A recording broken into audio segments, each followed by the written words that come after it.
रामकृष्ण हरी जय जय रामकृष्ण हरी जय जय रामकृष्ण हरी जय जय रामकृष्ण हरी जय जय रामकृष्ण हरी जय जय रामकृष्ण जय जय रामकृष्ण हरी जय जय रामकृष्ण जय जय रामकृष्ण हरी जय जय रामकृष्ण जय जय रामकृष्ण हरी जय जय रामकृष्ण जय जय रामकृष्ण हरी जय जय रामकृष्ण जय जय रामकृष्ण हरी जय जय रामकृष्ण जय जय रामकृष्ण हरी जय जय रामकृष्ण जय जय रामकृष्ण हरी जय जय रामकृष्ण जय जय रामकृष्ण हरी जय जय रामकृष्ण जय जय रामकृष्ण हरी जय जय रामकृष्ण जय जय रामकृष्ण जय जय रामकृष्ण जय जय रामकृष्ण जय जय रामकृष्ण जय जय रामकृष्ण जय जय रामकृष्ण जय जय रामकृष्ण जय जय रामकृष्ण जय जय रामकृष्ण जय जय रामकृष्ण जय जय रामकृष्ण जय जय रामकृष्ण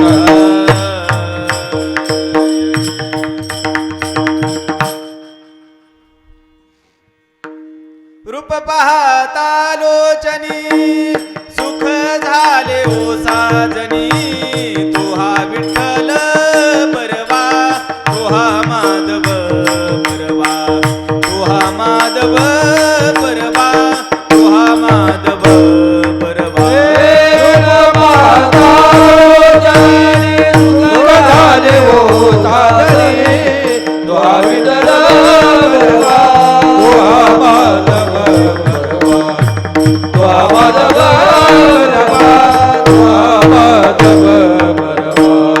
रूप पाहता लोचनी सुख झाले ओ साजनी तो हा विठ्ठल बरवा तो हा माधव बरवा तो हा माधव बरवा तो हा माधव बरवा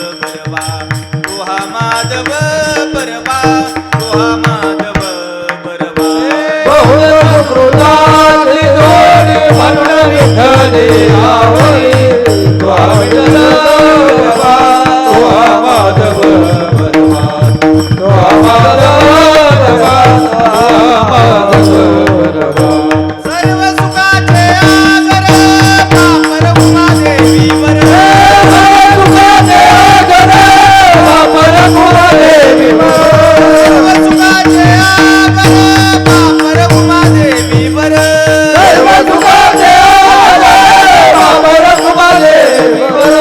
सर्व सुखाचे आगर पापर उमादेवीवर तो हा विठ्ठल बरवा तो हा माधव बरवा तो हा माधव बरवा तो हा माधव बरवा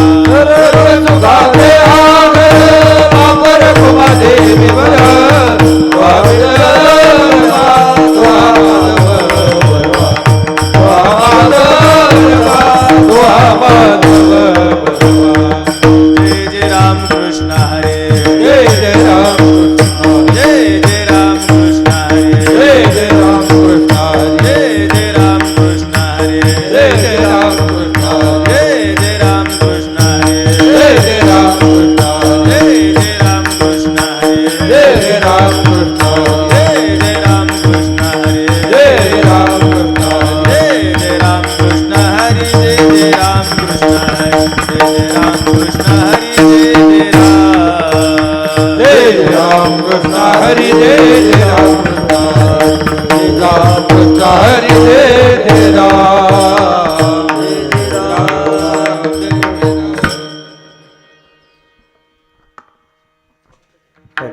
हॅलो हॅलो हॅलो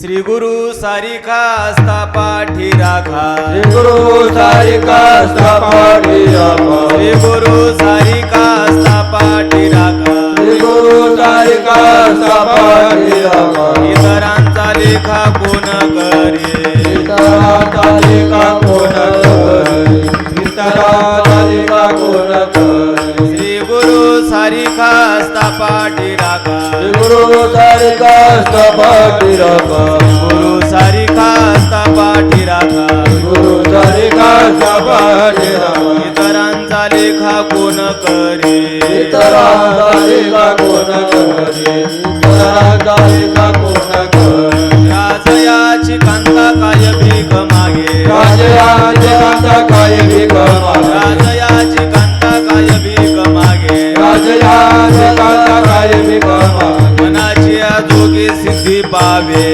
मनाची आजोगी सिद्धी पावी मनाची आजोगी सिद्धी पावी कल्पतरू तळवटी जो कोणी बैसला कल्पतरू तळवटी जो कोणी बैसला आयवानी त्याला सांगा दोजे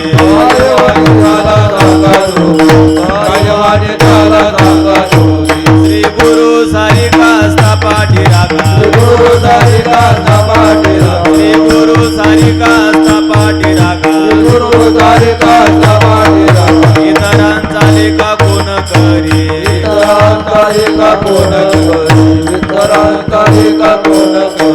ज्ञानदेव म्हणे तरलो तरलो ज्ञानदेव म्हणे तरलो तरलो ज्ञानदेव म्हणे तरलो तरलो ज्ञानदेव म्हणे तरलो तरलो आता उद्धरिलो गुरु कृपे आता उद्धरिलो गुरु कृपे आता उद्धरिलो गुरु कृपे ज्ञानदेव म्हणे तरलो तरलो ज्ञानदेव म्हणे तरलो तरलो ज्ञानदेव म्हणे तरलो तरलो ज्ञानदेव म्हणे तरलो तरलो आता उद्धरिलो गुरु कृपे आता उद्धरिलो गुरु कृपे आता उद्धरिलो गुरु कृपे श्री गुरु सारिका असता पाठी राखा गुरु सारिका पाठी राखा गुरु सारिका असता पाठी राखा गुरु सारिका पाठी राखा इतरांचा लेखा कोण करे इतरांचा लेखा कोण करे इतरांचा लेखा कोण करे डोबार घुमाई डोबार घुमाई बार कुमाई डोबार घुमाई बार कुमाई डोबार घुमाई बार कुमाई डोबार घुमाई बार कुमाई डोबार घुमाई बार कुमाई डोबार घुमाई बार कुमाई डोबार घुमाई बार कुमाई डोबार घुमाई बार कुमाई डोबार घुमाई बार कुमाई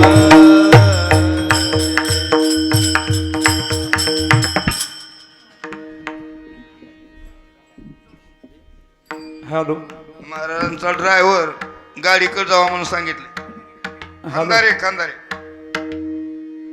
यानंतर हरिभक्त परायण भरत महाराज साठे आणि कृष्णा वैदे.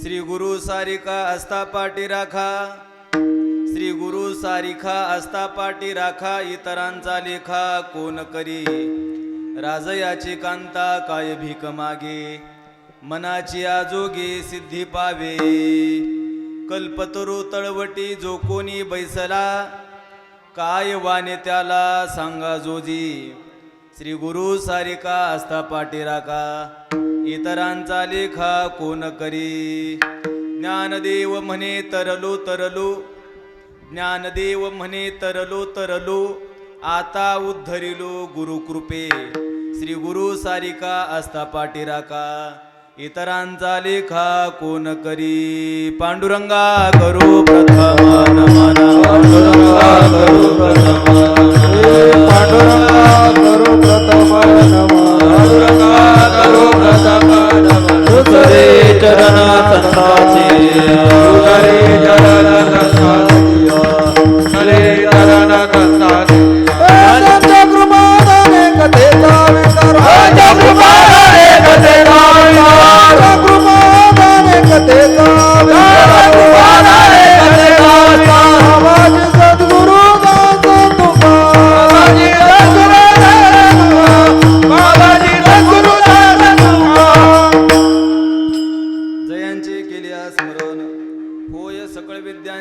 शुद्धीकरण तेची वंदू श्री चरण श्री गुरूंचे ते नमस्कारुणी आता विनायकं गुरुम्नोमी साखरी नाम विश्रुतम येषां चरण सानिध्या जीवा मुक्ता भवन्ति साखरे वंश विख्यातं ज्ञानदान परायणं विनायकं गुरुं वन्दे भवबन्ध विमुक्तये ज्ञानप्रताप विलसत वचनामृतञ्च अद्वैत भावपुटुता हितबुद्धिरहस्य ज्ञानेश्वरस्तु भगवान् अवतीर्ण एव श्रीरङ्गनाथं गुरुराज नमोस्तुभ्यं श्रीरङ्गनाथं गुरुराजवर्यं मुमुक्षुनाम ज्ञानदानैकदक्षं प्रभावती क्षेत्रनिवासिनन्तं नमामि वेदान्तविदां वरिष्ठं सच्चिदानन्दरूपाय विश्वोत्पत्त्यादिहेतवे तापत्रयविनाशाय श्रीकृष्णाय वयं नुमः तव तत्त्वं न जानामि कीदृशोऽसि महेश्वर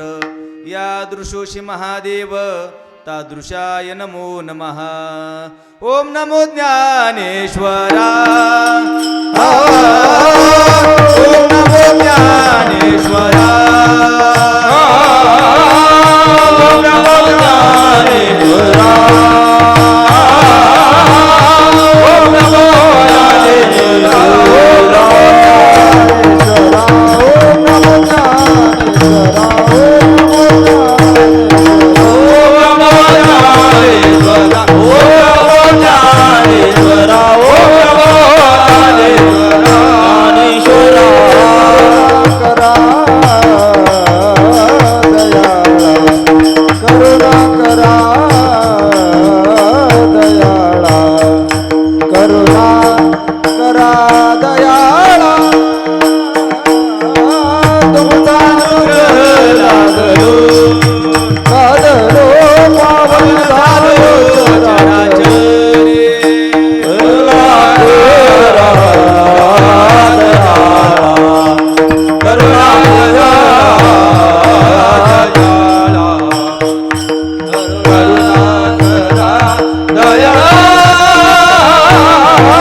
साष्टांग हे करी दंडवत श्री गुरु सारिका आस्था पाठी राखा इतरांचा लेखा कोण करी राजयाची कांता काय भीक मागे मनाची आजोगी सिद्धी पावे प्रस्तुत प्राप्त प्रसंगी प्राप्त स्थळी कीर्तन रूपी सेवेकरता म्हणजेच निरूपणा करता निवडलेला अभंग महान भगवत भक्त श्रीमंत श्री ज्ञान्यांचे राजे योग्यांचे माऊली साधकांचे मायबाप श्री संत ज्ञानेश्वर महाराजांचा 4 चरणाचा अतिशय महत्त्वाचा अभंग सेवेकरता निवडलेला असून या अभंगाच्या माध्यमातून श्री संत ज्ञानेश्वर महाराज जीवनामध्ये सद्गुरूंची कृपा प्राप्त झाली असेल, जीवनामध्ये सद्गुरूंचे आशीर्वाद असतील, सद्गुरूसारखे आपल्या जीवनामध्ये सांभाळणारे जर असतील तर जीवनामध्ये इतर गोष्टीचा कुठलाही विचार करण्याची गरज नाही. म्हणजे ज्ञानोबाराय सांगतात की जीवनामध्ये सद्गुरूची कृपा असेल, सद्गुरूंचा आशीर्वाद असेल तर इतरांचा विचार करण्याची गरज नाही किंवा इतर कुठल्याही गोष्टीची आवश्यकता जीवनामध्ये परमार्थ परिपूर्ण होण्याकरता लागत नाही. त्याला ज्ञानोबाने अतिशय गोड समर्पक अशी उदाहरणं दिलेत.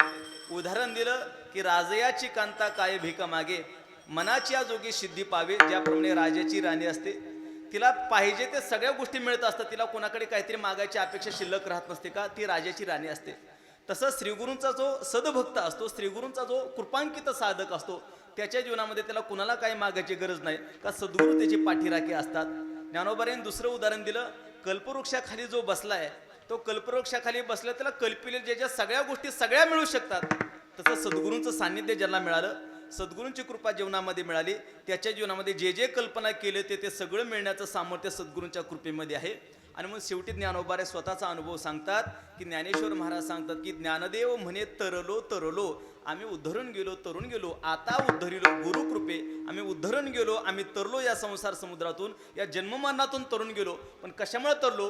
आता उद्धरिलो गुरुकृपे, गुरूंची कृपा झाली, आम्ही आमच्या जीवनाचा उद्धार करून घेतला. असा ज्ञानोबाऱ्यांचा स्वानुभव कथन करणारा अभंग सेवेकरता निवडला. विठ्ठल विठ्ठल.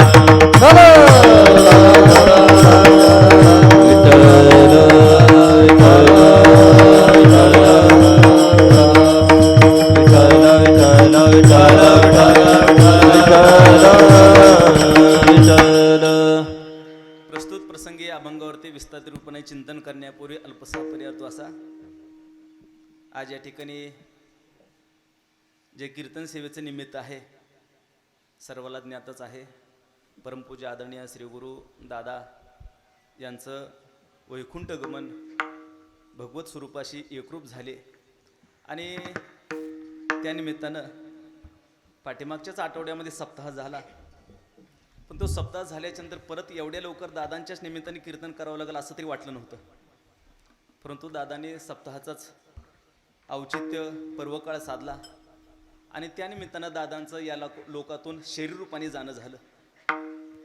परमात्मा तत्वाने ते सर्वाशी एकरूप आहेत, भगवंताशी एकरूप आहेत, पण तो शरीर रूपाने त्यांचं जाणं झालं आणि त्यानिमित्तानं त्यांचा दशक्रियाविधी झाल्यानंतर गंगापूजनाच्या निमित्तानं आमच्या माऊलींच्या संकल्पनेतून म्हणले 11वा 12वा आणि 13वा अशा निमित्तानं 2-3 दिवस कीर्तनं दादांच्या स्मरणार्थ करायचं ठरलं आणि त्यानिमित्तानं माऊलींच्या आज्ञेनं श्री गुरु दादांच्या कृपेनं आज ही माझ्याकडे सेवा आलेली आहे आणि त्यानिमित्तानं परमपूज्य आदरणीय श्री गुरु सर्वांचं श्रद्धास्थान असलेले महाराज श्री प्रकाश महाराज बोलले, अखिल भारतीय वारकरी महामंडळ, त्या ठिकाणी भारतीय या सगळ्याचे अध्यक्ष असलेले महाराज स्वतः उपस्थित आहेत, सर्व टाळकरी बांधव उपस्थित आहेत आणि त्यानिमित्तानं आज दादांच्या या कार्यक्रमाच्या निमित्तानं सेवा करण्याचा या ठिकाणी माझ्याकडे योग आलेला आहे.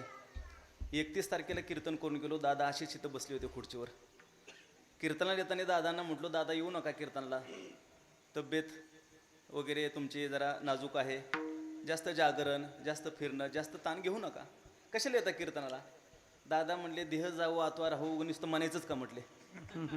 हां, सहज त्यांचं बोलणं होतं, उगच म्हणायचंच का म्हणले नुसतं, त्याचं काय असतं म्हणले कीर्तनामध्ये. कीर्तनाला आले दादा. दुसऱ्या दिवशी दादा कीर्तनाला, रोजच्या कीर्तनाला यायचे, रोजच्या पारायणाला करायचे. अलीकडचे महाराज लोक पारायण करू शकत नाहीत, म्हणजे जे कीर्तन करतात ते पारायणकार नसतात, जे पारायणकार असतात ते कीर्तनाला हजर नसतात.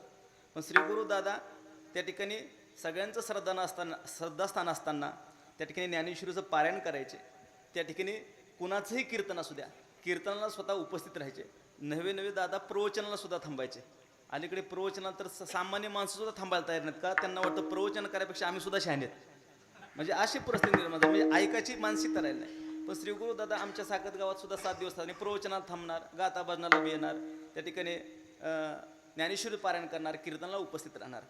आणि अशा रीतीने दादा याही ठिकाणी तसे उपस्थित होते. ज्या दिवशी दादांचं देहावसान झालं, त्या ठिकाणी भगवत स्वरूपी लीन झाले, त्या दिवशी सुद्धा दादांना त्या ठिकाणी ज्ञानेश्वरीचं पारायण केलं. त्या दिवशी शेतात जाऊन आले, त्या दिवशी प्रवचन ऐकलं, त्या दिवशी श्री गुरु आबांच्या दरबारात जाऊन दादांनी आणि आमच्या तीर्थरू बाप्पांनी जाऊन आबांच्या समोर आरत्या केल्या. आणि आरती करून घरी आल्याच्या नंतर दादाने थोडा 10 मिनिटाचा फक्त त्रास झाला. तेवढ्यात ज्याप्रमाणे का झाकले घटीचा देवा, नेनवे काय झाला केदवा, या परी पांडवा देह ठेवी, ज्याप्रमाणे मडक्याच्या खाली ठेवलेला दिवा केव्हा विसतो काही कळतच नाही, हे ज्ञानी महापुरुषाचं ध्येय ठेवण्याचं चिंतन ज्ञानोबाऱ्यांनी सांगितलं. तसंच श्री गुरुदादांनी काही न कळता सहज, ज्याप्रमाणे एखादं पिकलेलं शेंदड ते त्या वेलापासून देठापासून सहज वेगळं होतं, तसे श्री गुरुदादा सहज या शरीरापासून परमात्मा स्वरूपी एकरूप झाले. विठ्ठल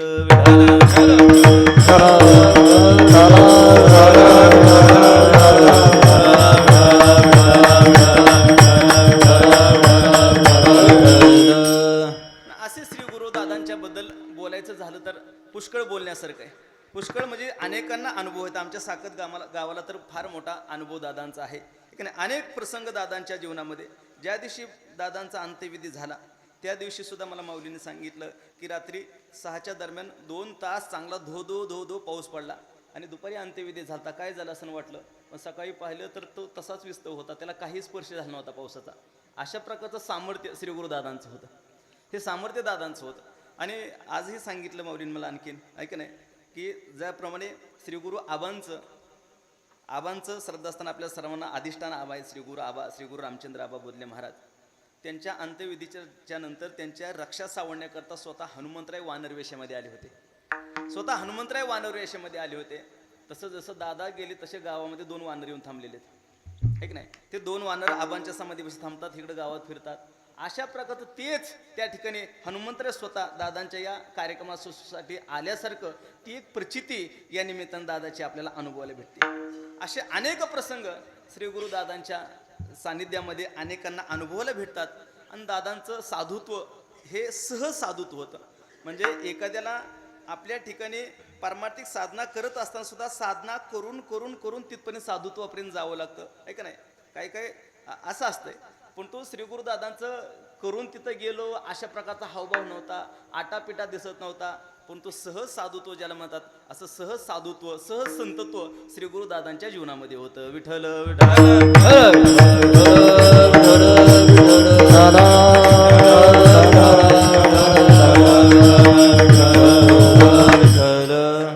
आणि म्हणून श्री गुरुदादांचं जीवन हे आदर्श जीवन, ज्ञानी महापुरुषाचं जीवन, संतत्वाचं जीवन, असं श्री गुरुदादांचं जीवन होतं.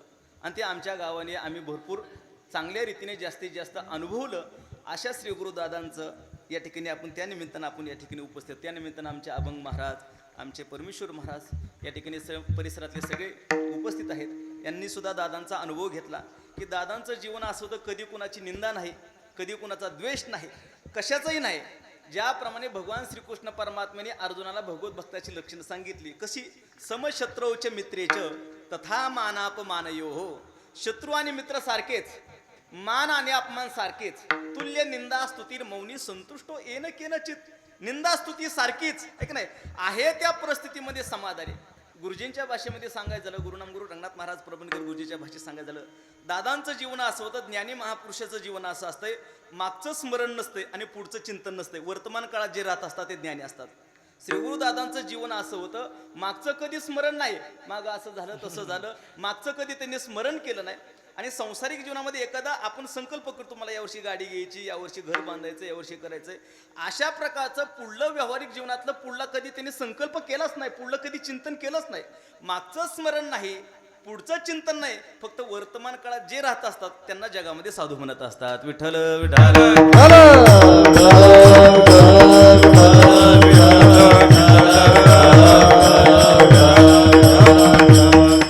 श्री संत ज्ञानेश्वर महाराजांना अशा महापुरुषाचं वर्णन करताना फार गोड वर्णन केलं. कोण बंधू कह्याचा, द्वेषिया कौनू तयाचा, मीची ब्रह्म ऐसा जयाचा बोधू झाला. जो मीच परमात्मा रूप आहे या बोधापर्यंत जे गेलेले असतात, असे जे महापुरुष असतात त्यांचं वर्णन ज्ञानोबांनी वर्णन केलं. कसे ते, कोण बंधू कह्याचा, त्यांचा कोणी बंधू नसतो. कवन द्वेषिया कवनात तयाचा, त्यांचा कोणी द्वेषी नसतो आणि तेही कोणाचा द्वेष करत नसतात. त्यांचा कोणी बंधू नसतो तर त्यांचा कोणी द्वेषी नसतो. का, मीच ब्रह्म ऐसा जयाचा बोधू झाला. ज्याचा मीच परमात्मा रूप आहे, अशा मीच भगवत स्वरूप आहे या बोधापर्यंत जे गेलेले असतात, मग त्यांचा कुठलाही द्वेष नसतो, कुठलाही बंधू नसतो. या अवस्थेपर्यंत गेलेले जगामध्ये संत असतात. आणि त्या संतांच्या स्वरूपाचे कोण असतील तर आमचे श्री गुरु दादा होते. विठ्ठल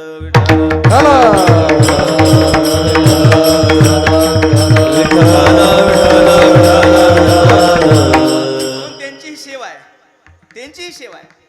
आणि त्यांचीही सेवा करायची. आमचे अभंग महाराज म्हणले, चला दादांच्या चरणावरती या निमित्तानं आपण थोडीशी सेवा समर्पित करायची, आहे की नाही. का बरं करायचे, कारण का त्यांचं कारण असं आहे, असे जे महापुरुष असतात, असे जे संत असतात, असे जे सद्गुरू असतात, त्यांच्या बाबतीमध्ये श्री संत ज्ञानेश्वर महाराज खूप गोड वर्णन करतात.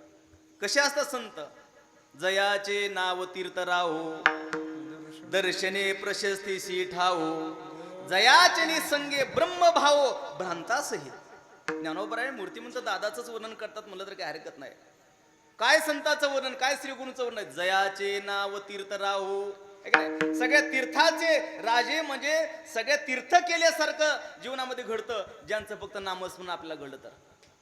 जयाचे संगे ब्रह्मभाव भ्रांतासही, जे भ्रांत आहेत, अज्ञानी आहेत, मूढ आहेत, मतिमंद आहेत, अशांना सुद्धा ब्रह्मभाव परमात्मा स्वरूपाच्या एकतेचा अनुभव घेण्याचा अधिकार प्राप्त होतो. पण कोणामुळे? जयाचिनी संगे, ज्या महापुरुषाच्या संगतीनं भ्रांत लोक सुद्धा त्या ठिकाणी ब्रह्मानुभूतीचा अनुभव घेत असतात. ते जगामध्ये संत असतात, ते जगामध्ये साधू असतात, ते जगामध्ये सद्गुरू असतात. आणि असे सद्गुरू जगामध्ये कोण होते? आमचे श्री गुरु दादा होते. विठ्ठल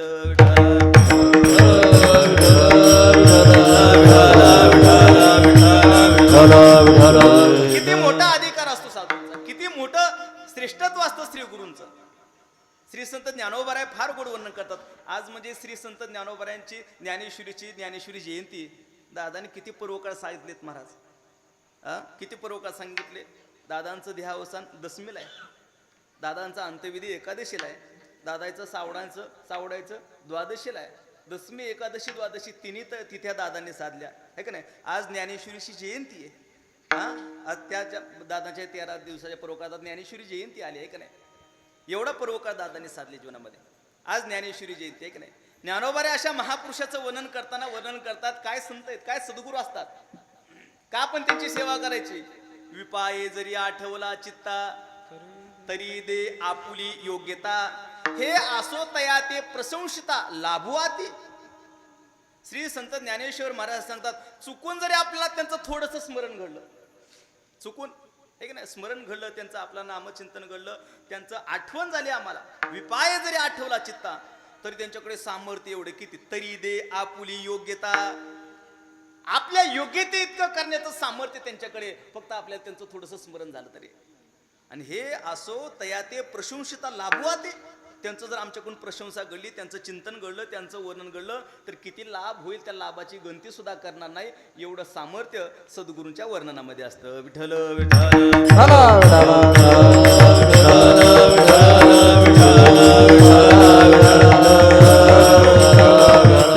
कसे होते ते, कसे होते हे का नाही, कसे होते. भगवान श्रीकृष्ण परमात्मा अर्जुनाला सांगतात कसे होते ते. दादांचं जीवन असल्यासारखंच ते वर्णन आहे. यम लब्ध्वाच्या परम लाभम मन्यते नादिकम ततः यस्मिन स्थितो न दुःखेन गुरुणापि विचाल्यते. जीवन कसं होतं. यम लब्ध्वा परम लाभम मन्यते नादिकम ततः. जो परमार्थातला सगळ्यामध्ये उच्च लाभ प्राप्त झाल्याच्या नंतर दुसऱ्या कुठल्याच लाभाची अपेक्षा शिल्लक नाही. आणि इतर याच्यामध्ये किती सुख दुःखाचे चढ उतार जरी आले, तरी त्या परमात्मा स्वरूपाच्या अनुभूतीच्या लाभापासून ते थोडेही बाजूला जात नाही. ते संत असतात, कसे येऊ द्या. ज्ञानेश्वर महाराजांनी फार गोड वर्णन केलं. श्री संत ज्ञानेश्वर महाराज सांगतात, का मेरूपासुनी थोरे देह दुःखाची डोंगरे परी न तटीजे कनभरी. म्हणजे ज्ञानेश्वर महाराज सांगतात की या शरीरावरती मेरू पर्वतासारखी जरी त्या ठिकाणी दुःखाची डोंगर कोसळली, मेरू पर्वता एवढी दुःखाची डोंगर जरी कोसळली, तरी देखील ज्यांचं चित्त थोडंही विचलित होत नाही त्यांना साधू म्हणतात. थोडंही विचलित होत नाही त्यांना साधू म्हणतात. किंवा ज्ञानोबाने आणखीन फार गोड वर्णन केलं. का शस्त्रेवरी तोडलिया, का आगी माझी देह पडलिया. अंगावरती शस्त्र तोडली किंवा शरीर अग्नीमध्ये जरी पडलं, तरी देखील चित्त महाबोधी पहुडलिया चेवूच नाही. ज्यांचं चित्त परमात्मा स्वरूपाच्या ज्ञानामध्ये एकरूप झाले, त्याच्यामध्ये ते एकरूप झाले, तिथलं समाधीचा अनुभव ते घेतय, त्याच्यातून त्यांचं चित्त बाजूला जातच नाही कधी. का वरी शस्त्रे तोडलिया. शस्त्र त्यांचा शस्त्राने घाव झाला.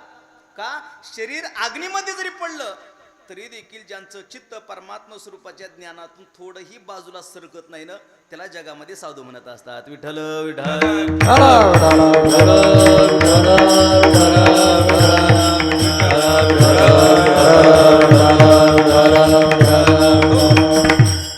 असे सद्गुरू श्री गुरु दादांसारखे महापुरुष आमच्या जीवनामध्ये प्राप्त झाले. आणि फार मोठी परंपरा, फार मोठी. श्री संत मानकुजी महाराज बोलले, श्री संत शिवाजी महाराज बोलले. या थोर परंपरेतून, या संत परंपरेतून श्री गुरु आबांसारखे महापुरुष आणि श्री गुरु आबांसारख्या महापुरुषांच्या या बोधले घराण्याच्या या परंपरेमध्ये सद्गुरू दादांसारखे महात्मे ते आपल्या जीवनामध्ये मिळले. म्हणजे सांगायचं झालं महाराजांच्या भाषेमध्ये, गुरु हा संत कुळीचा राजा, गुरु हा प्राण विसावा माझा, गुरुविन देव दुजा पाहता नाही त्रैलोकी. ऐका नाही, गुरु हा संत कुळीचा राजा. ऐका नाही, आमचे गुरुरे भाऊ सांगायचे, संत कुळामधले असलेले आपले गुरु हे राजे गुरु असतात. ऐक नाही, संत कुळातले आपल्याला जीवनामध्ये भेटलेले गुरु हे गुरुमध्ये राजे गुरु असतात. आणि असे श्री गुरु दादा म्हणजे संत कुळातले राजे गुरु होते. गुरु हा प्राण विसावा माझा, गुरुविन देव तुझा पाहता नाही त्रैलोक्य. गुरु हा सुखाचा सा गुरु, गुरु हा प्रेमाचा आगुरु, गुरु हा धैर्याचा डोंगरू, कदा काळी डळमळेना. असं श्री गुरूंचं फार मोठं महात्म्य आहे. आणि असे श्री गुरु दादांसारखे महापुरुष आपल्या जीवनामध्ये भेटले आणि खरोखर त्यांचा आपल्याला या शरीररूपाने वियोग घडला.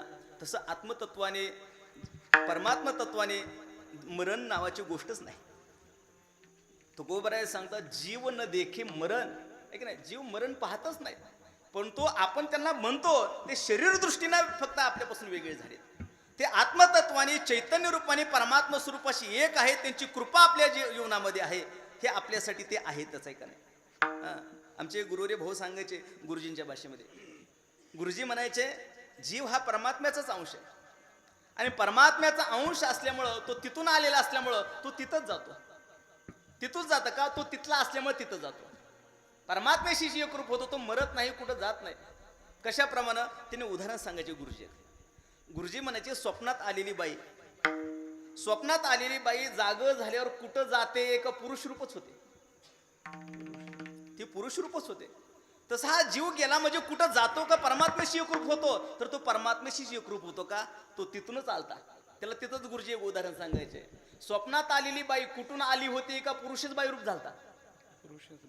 पुरुषच बाईरूप झालता. तसा परमात्माच हा जीवरूप झालेला असल्यामुळं तो तिथंच जाणार. आणि असं श्री गुरुदादांचं जीवन हे परमात्म्याशी एकरूप झालेलं जीवन आहे. विठ्ठल विठ्ठल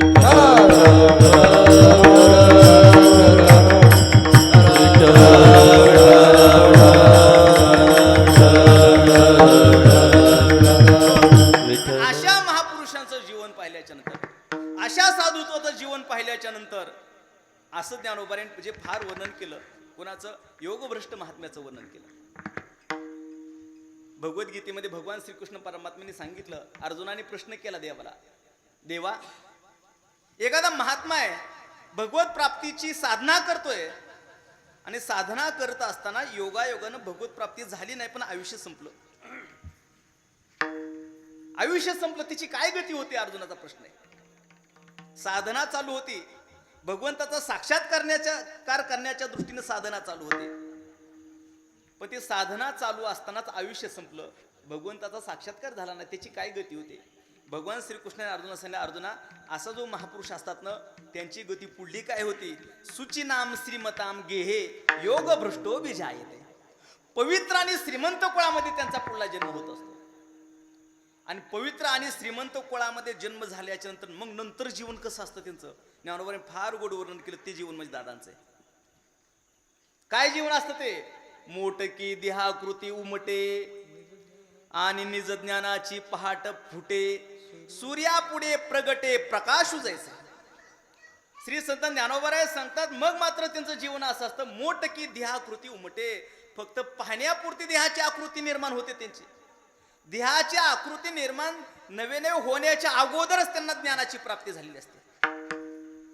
कशाप्रमाणे? सूर्यापुढे प्रगटे प्रकाश उजायचा. जसा आपल्याला सूर्य दिसण्याच्या अगोदर सूर्याचा प्रकाश दिसतो, आधी सूर्य दिसतो, सूर्य दिसण्याच्या अगोदर जसं पुढे प्रकाश दिसतो, तसं देहाची आकृती दिसण्याच्या पूर्वी सुद्धा त्यांना ज्ञान प्राप्त झालेलं असतं. हे त्या योगभ्रष्ट महात्म्याचं जीवन असतं. विठ्ठल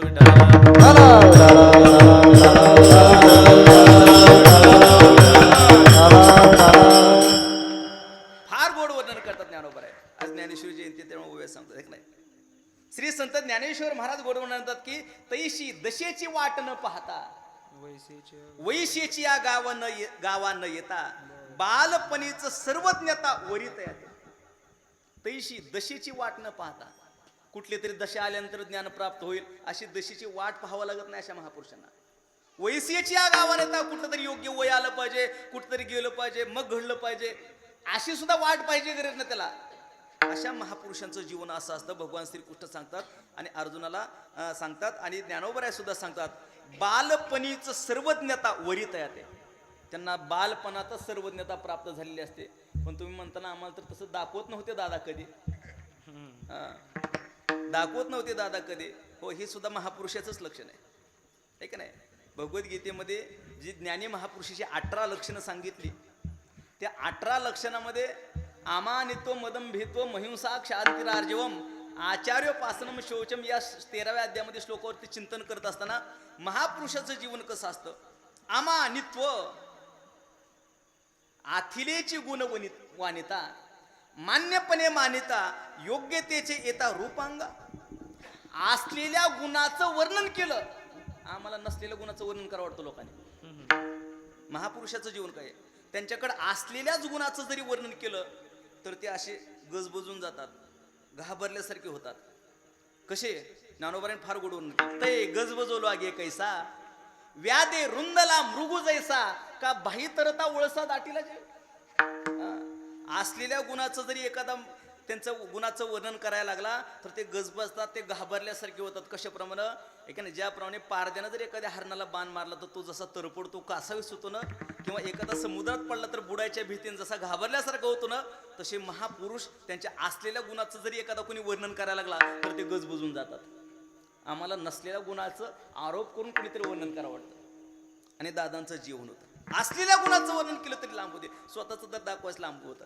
कसं होतं स्वतः जीवन, वाचस्पतीचे निपाडे, सर्वज्ञता जरी जोडे, तरी वेडीवे माझी दडे, महिमे भेने. सर्वज्ञता जरी असली तरी महिमा वाढल याच्या भीतीनं वेड्याचं सोंग. वेडीवे माझी दडे. नाहीतर सामर्थ्य काय होतं, सामर्थ्य असं होतं की जयाचे वाचे, ज्याच्या वाणीनं त्याच्या, जयाचेने बोले धर्मुजिये. काय वर्णन आहे ज्ञानोबरायचं. जयाचेने बोले धर्मुजिये, दिठी महासिद्धी वे, हे असो स्वर्ग सुखादी ये खेळू जयाचा. सामर्थ्य किती संताचं. जयाचेने बोले धर्मुजिये, ज्यांच्या नुसत्या बोलण्याला धर्माला सुद्धा जिवंतपणा आहे. जयाचेने बोले धर्मुजिये, दिठी महासिद्धी वे, ज्यांची दृष्टी अनेक प्रकारच्या सिद्ध्या जन्म घेतील ही त्यांच्या दृष्टीतली ताकद आहे. दिठी महासिद्धी वे. आणि स्वर्गातलं सुख तर काय त्यांचा खेळ आहे. हे असो स्वर्ग सुखादी एक खेळू जायचा, असं त्यांचं सामर्थ्य आहे.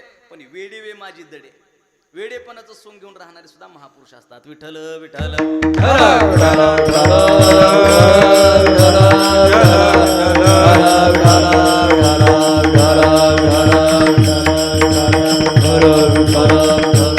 म्हणून अधंबित्व हे सुद्धा ज्ञानी महापुरुष. अधंबित्व तरी अधंबित्व ऐसे, लोभियाचे मन जैसे, जीव जाओ परी नुमसे ठेविला ठाव. किती अधंबिकपणा परमार्थामधला असतो. आणि ते श्री गुरुदादांकडे होता. आमच्याकडे थोडं केलं तरी जास्त दाखवणं याला दांभिकपणा म्हणतात, आणि आस्थाने दाखवून ठेवणं याला अधांबिकपणा म्हणतात. तरी अधंबित्व ऐसे. कसं अधंबित्व आहे, लोभियाचे मन जैसे, जीव जाओ परी नुमसे ठेविला ठाव. काय उदाहरण दिलं ज्ञानोबाने. एखादा लोभी मनुष्य आहे, त्या लोभी माणसाने एक एक रुपया करून फार मोठी संपत्ती जमा करून ठेवलेली आहे. आणि एवढी संपत्ती जमा करून ठेवल्याच्या नंतर जर त्याला कोणीतरी धाक दाखवला, संपत्ती देतो कसं नाही तर तुला मारतो, ज्ञानोबराय सांगतो तो लोभी इतका असतो की जीव जावो परी नुमसे ठेवला ठाव. आपला जीव सोडायची तयारी, पण आपलं धन सांगत नाही. तसे महापुरुष आपलं काही जरी झालं, कसलं तरी संकट आलं तर आपल्याकडे काय काय गुण आहेत ते जगाला दाखवत नसतात. विठ्ठल विठ्ठल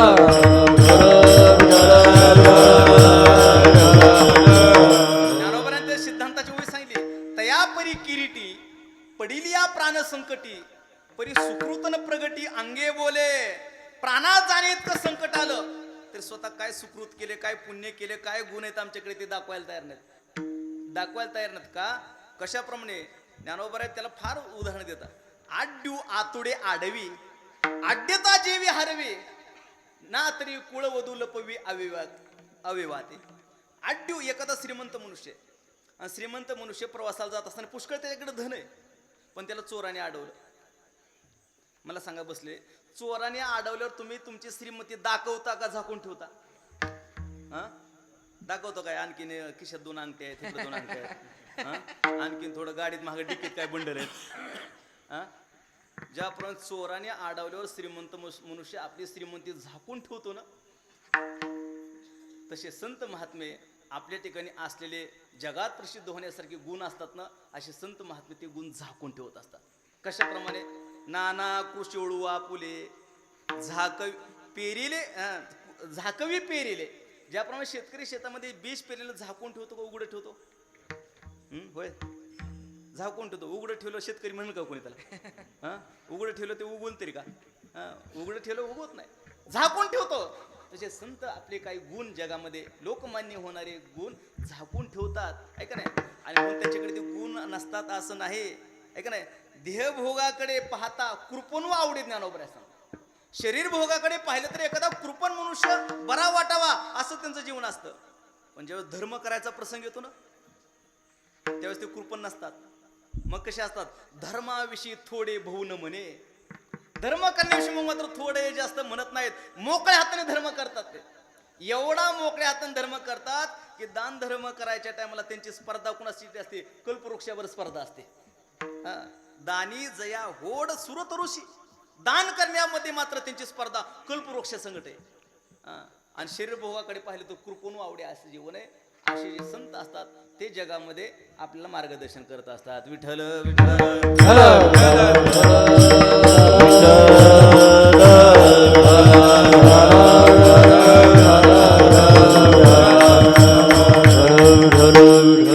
असंच दादांचं जीवन होतं.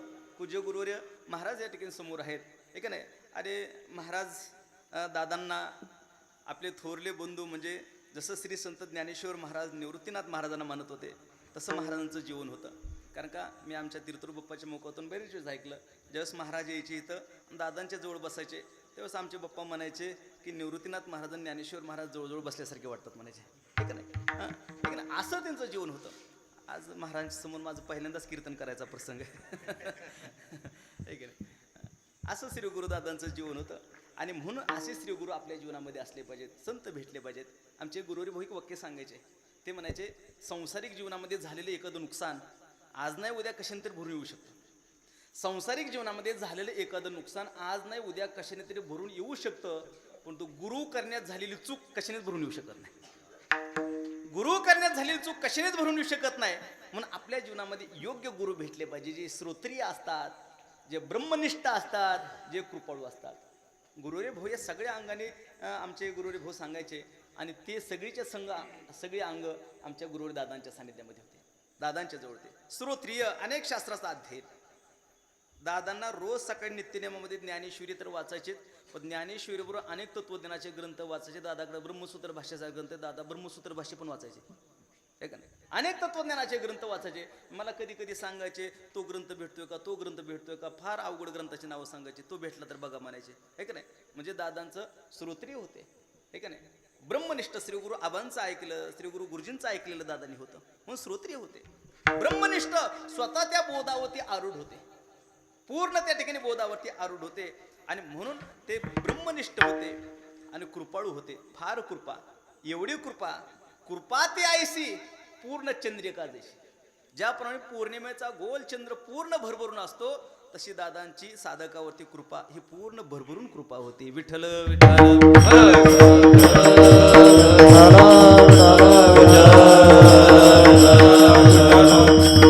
असे सद्गुरु दादा आपल्या जीवनामध्ये मिळाले पाहिजेत, असे सद्गुरू आपल्या जीवनामध्ये असले पाहिजेत, हे का नाही? आमचे गुरुवारी भाऊ गुरुजींच्या भाषेमध्ये सांगायचे, आपल्या जीवनामध्ये योग्य गुरु भेटणं म्हणजे काय असतं. एक फार गोड उदाहरण सांगायचे. गुरुजी म्हणायचे, ज्यावेळेस एखादी सासूबाई, तिला नवीन सून येते, त्या सासूबाईला वाटतं आपल्या घरी आलेली सून लेकीसारखी असली पाहिजे, लेकीसारखी असली पाहिजे.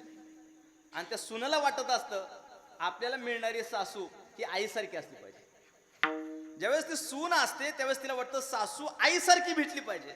सून ज्यावेळेस असते त्यावेळेस तिला सासू काय वाटते? आईसारखी भेटली पाहिजे वाटते.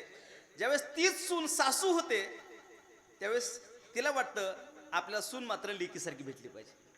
हे जसं ना तसं ज्यावेळेस साधक अवस्थेमध्ये एखाद्या विद्यार्थी असतात त्यावेळेस त्यांना वाटतं आम्हाला सद्गुरू भेटले पाहिजेत. पण कसे भेटले पाहिजेत?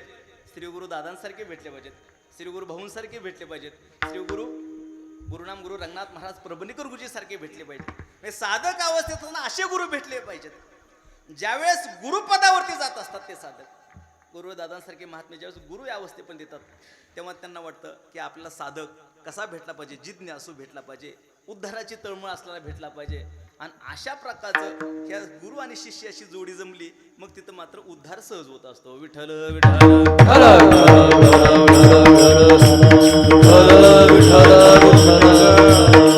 असं दादांचं जीवन. वैशीची या गावानं आता बालपणी सर्वज्ञता हे त्यांचं जीवन होतं. हे जीवन तर होतच. त्याच्या पुढे सांगतो, मी परवा सांगून गेलो कीर्तनामध्ये, त्याच्या पुढे सांगतो की स्वर्गातल्या देवांना जी इच्छा होते ना, स्वर्गीची अमर इच्छिता ते देवा मृत्यूलोकी व्हावा जन्मामा. त्यांना जे वाटतंय मृत्यूलोकात जन्म व्हावा स्वर्गातल्या देवांना, खरं सांगा, स्वर्गातल्या देवांना मृत्यूलोकामध्ये जन्म घेण्याची जी इच्छा आहे ती इथल्या लोकांचं जीवन पाहूनच इच्छा आहे. पण इथल्या लोकांचं जीवन म्हणजे कोणाचं? दारुड्याचं जीवन पाहून वाटतं का इथं जन्म घ्यावा? हा, त्यांना कुणाच्या शरीराकडे पाहून वाटतं की इथल्या लोकांमध्ये जन्म घ्यावा? आमच्या वारकऱ्याचं, आमच्या साधूंचं, आमच्या संतांचं जीवन पाहून वाटतं की इथं जन्म घेतला पाहिजे. ज्ञानोबारांनी फार गोड वर्णन केलं. आयशे जेगा जन्म जया लागी देव सकाम, स्वर्गी ठेले जप होम करीती सदा. ज्ञानोबाराय वर्णन करता आयशे जेगा जन्म. श्री गुरु दादांसारख्यांचा जे जन्म आहे ना, असा जन्म, असं जीवन पाहून जया लागी देव सकाम, स्वर्गातले देव जे सकाम झालेत ना, आम्हाला या लोकातला जन्म भेटावा, या लोकातला जन्म भेटावा, ते कुणाकडे पाहून? आयशे जेगा जन्म. असं जीवन पाहून वाटतं की आपल्याला ह्या लोकांना जन्म भेटावा. आणि याच्याकरता त्या स्वर्गातल्या लोकांनी काय केलं? स्वर्गी ठेले जप होम करीती सदा. स्वर्गामध्ये त्यांनी जप तप चालू केला की आम्हाला असला जन्म भेटावा. त्याच्या पुढे ज्ञानोबाने फार गोड वर्णन केलं.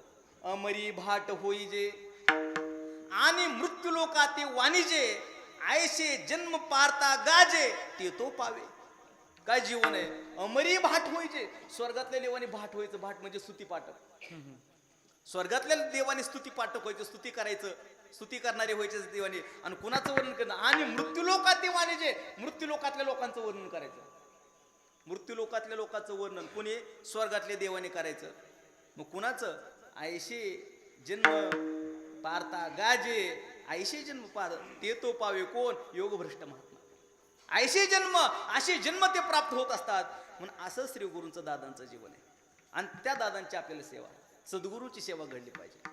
किती सेवा घडली पाहिजे, किती महत्वाची सद्गुरूची सेवा. आमचे गुरुवारी भाऊ एक वाक्य सांगायचे, ते म्हणायचे ईश्वर सेवेपेक्षा सुद्धा गुरूंची सेवा श्रेष्ठ आहे. ईश्वर सेवेपेक्षा सुद्धा गुरूंची सेवा श्रेष्ठ का? ईश्वराच्या सेवेनं केवळ अदृष्ट फलाची प्राप्ती आहे, पण दृष्ट आणि अदृष्ट या दोन्ही फलाची प्राप्ती सद्गुरूंच्या सेवेने होत असते. नवे नवे ज्ञानोबाने फार एक गोड ओवी सांगितले. सद्गुरूंची सेवा म्हणजे काय? ज्ञानेश्वर महाराज सांगतात, आघविया दैवा जन्मभूमी हे सेवा, जे ब्रह्म करी जीवा शोच्याती ही. ज्ञानोबा सांगतात, जगातली सगळीच्या सगळी, जगातली सगळीच्या सगळी भाग्य जी आहेत, दैव जी आहेत, जगातली सगळी भाग्य कुठून जन्म घेतात? आगविया दैवा जन्मभूमी हे सेवा. सद्गुरूंची सेवा ही जगातले भाग्य निर्माण करण्याची ही जननी आहे. ही सेवा जगातली सगळी भाग्य निर्माण करत असते सद्गुरू सेवा. म्हणजे जीवनामध्ये काय नाही घडलं तर सद्गुरूची सेवा घडली पाहिजे. विठ्ठल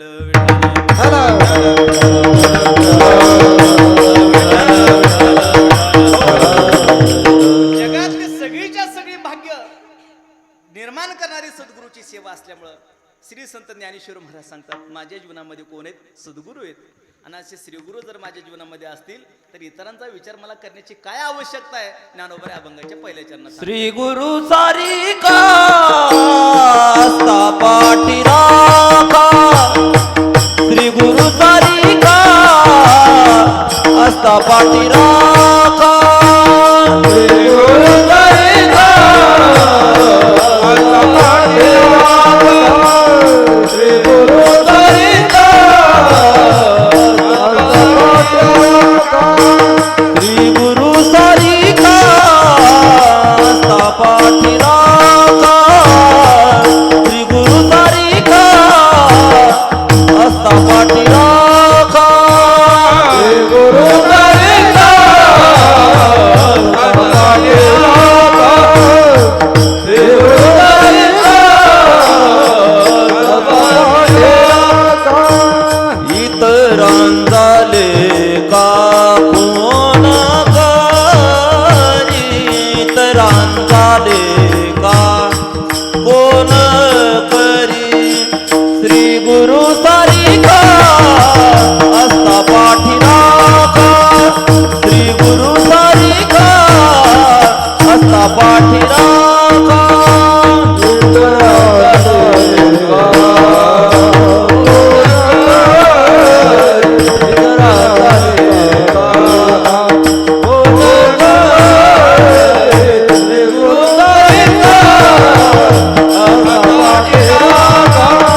ज्ञानेश्वर महाराज स्वतःचा अनुभव सांगतात, आत्मानुभूती सांगतायत। जगामध्ये सर्वांमध्ये श्रेष्ठ अनुभूती कोणती असेल तर आत्मानुभूती सर्वांमध्ये श्रेष्ठ आहे। आत्मप्रचिती ही सर्वांमध्ये श्रेष्ठ आहे। प्रचितीमध्ये 3 प्रकार शास्त्रामध्ये सांगितले जातात। एक आहे शास्त्र प्रचिती, दुसरी आहे गुरुप्रचिती आणि तिसरी आहे आत्मप्रचिती। शास्त्र प्रचितीपेक्षा गुरुप्रचिती श्रेष्ठ आहे आणि गुरुप्रचितीपेक्षा आत्मप्रचिती श्रेष्ठ आहे। कशाप्रमाणे याचा क्रम लागतो? आद्यगुरु जगद्गुरु शंकराचार्याचा एक ग्रंथ आहे प्रबोध सुधाकर नावाचा ग्रंथ, त्याच्यामध्ये त्यांनी त्याला उदाहरण दिलेत, याचा क्रम कसा लागतो। त्यांनी उदाहरण दिले, 3 वाक्य सांगितली, त्या वाक्यातून त्यांनी आपल्याला फरक स्पष्ट केला। शास्त्र प्रचिती, त्याच्यापेक्षा गुरुप्रचिती, त्याच्यापेक्षा आत्मप्रचिती। त्यांनी उदाहरण दिलं, पहिलं वाक्य सांगितलं, गुळ गोड आहे। कसला गुळ, कुठला गुळ माहिती नाही, फक्त गुळ गोड आहे एवढं वाक्य कानावरती पडणं हे शास्त्र प्रचिती सारखे। दुसरं वाक्य आहे का, तो गुळ गोड आहे। आता गुळ कोणचा कळाला, तो गुळ गोड आहे ही गुरुप्रचिती, पण किती गोड आहे आणखीन कळालाय का, तो साक्षात खाणं ही आत्मप्रचिती आहे। गुळ गोड आहे, तो गुळ गोड आहे आणि तो गुळ साक्षात खाणं आहे की नाही। त्याच्याप्रमाणे ईश्वर सच्चिदानंद स्वरूप आहे एवढंच ज्ञान होणं ही शास्त्र प्रचिती आहे। तत्वमसी, ते परमतत्व तूच आहेस, ही गुरुप्रचिती आहे। आणि अहम ब्रह्मास्मी, ते परमतत्व मीच आहे, मी वासुदेव तत्वता ही अनुभूती घेणं ही आत्मप्रचिती आहे। विठ्ठल विठ्ठल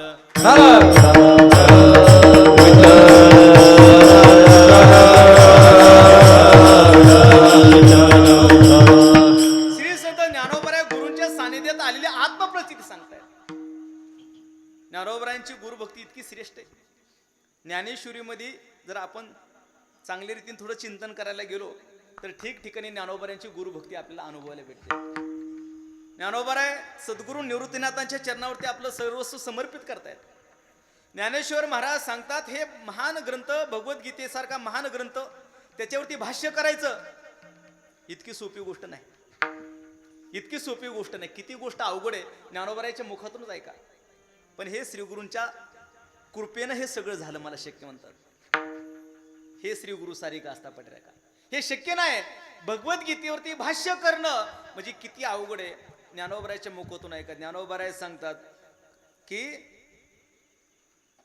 ज्याप्रमाणे कल्पतरूचे आराम लाविता नाही विषम, आहे की नाही। आपण ठरवलं कल्पवृक्षाच्या बागा लावायच्या, कल्पवृक्षाच्या बागा लावायच्या ठरवल्या, मला सांगा शक्य आहे का? पाहायला भेटना। पण ज्ञानोबराय सांगतात कदाचित कल्पवृक्षाच्या बागा लावायचं कदाचित घडेल, हे घडेल। आणखीन काय होईल, कनकाचे निखळ ओतो येईल भूमंडळ, का चिंता रत्नी कुळाचळ निर्मू येते।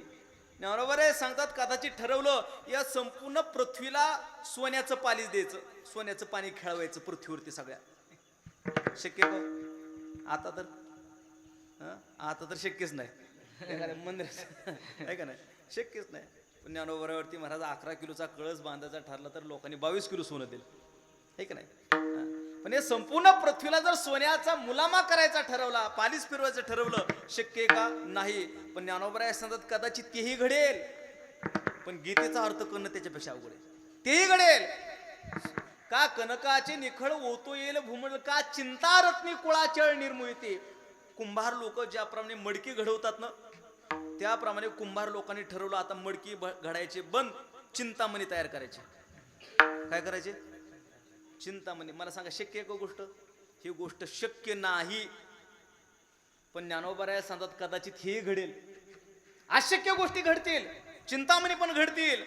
त्याच्या पुढे ज्ञानोबराय सांगतात साताही ओ सागराते सोपे भरिता अमृते, द्वाड नोहे ताराते चंद्र करिता। एक वेळ 7ही समुद्र आपण अमृताने भरायचे ठरवले, शक्य आहे का? थेंबर बघायला भेटा नाही, पण 7 समुद्र अमृताने भरायचे ठरवले। ज्ञानोबराय सांगतात कदाचित घडेल, 7 समुद्र अमृताने भरता येतील। जेवढ्या चांदण्या आहेत तेवढे चंद्र करायचे ठरवले, शक्य आहे का? पण ज्ञानोबराय सांगतात तेही घडेल, कल्पवृक्षाच्या बागा लावायचा तेही घडेल। पण याच्यापेक्षा अवघड गोष्ट कोणती? परी गीतार्थाचे वर्म निवडू नये, पण गीतेचा अर्थ करणं याच्यापेक्षा अवघड आहे, याच्यापेक्षा अवघड आहे। हे घडलं कशामुळं? ज्ञानोबराय सांगतात हे घडलं फक्त माझ्या श्री गुरु निवृत्तीनाथांच्या कृपेनं। एरवी तरी मी मूर्खू जरी झाला अविवेकू तरी संत कृपा दीपकू सोजिवळू असे. काय ज्ञानोबराची नम्रता आहे का नाही? मी अविवेकी आहे पण तू संत कृपा, सद्गुरूंची कृपा, निवृत्तीनाथांची कृपा माझ्यावरती झाली, सद्गुरूंची कृपा झाली आणि म्हणून मी या ग्रंथावरती मी हे लिखाण केलं. आणि म्हणून सद्गुरू सारखे महात्मे जर असतील तर अशक्य गोष्ट घडू शकते. याचा अर्थ भगवद्गीतेवरती भाष्य सुद्धा श्रीगुरूंच्या कृपेनेच ज्ञानोबाने लिहिलं. विठ्ठल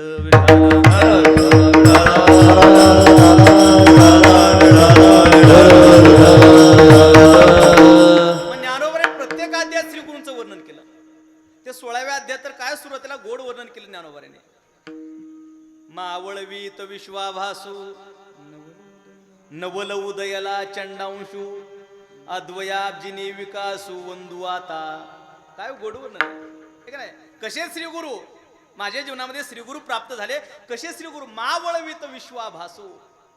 हे विश्वाचा जो आभास झालाय सत्यत्वाचा, त्या सत्यत्वाचा आभास मावळवीत नवल उदयाला चंडांशू.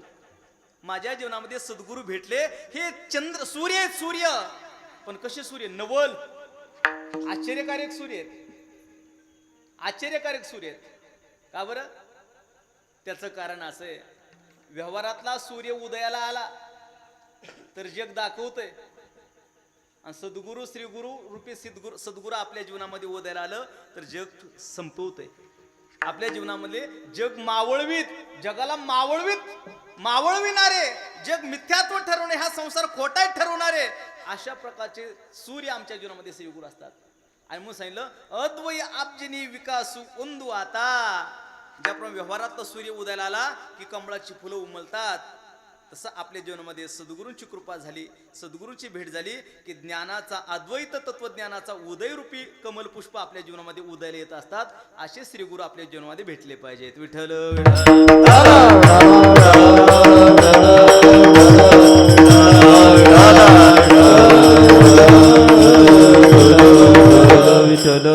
असे श्रीगुरु ज्ञानोबा सांगतात माझ्या जीवनात श्रीगुरूंची कृपा झाली, आत्मानुभूती.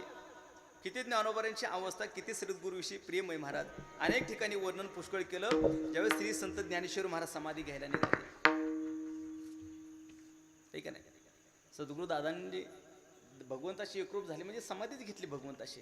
नित्य समाधी झाली. संध्या माझा गेला, आत्मा राम हृदय प्रगटला, अशी अवस्था आहे. सहज कर्मेती झाली ब्रह्मार्पण. काल आमच्या अभंग महाराज सहज मला म्हणले दादांचं जीवन म्हणजे असं होतं, सहज कर्मेती झाली ब्रह्मार्पण. सहज त्यांचे कर्म परमात्मा स्वरूपाशी अर्पण झालेले आहेत, सहज असं त्यांचं जीवन आहे. श्री संत ज्ञानोबा आहे समाधीचा प्रसंग आहे.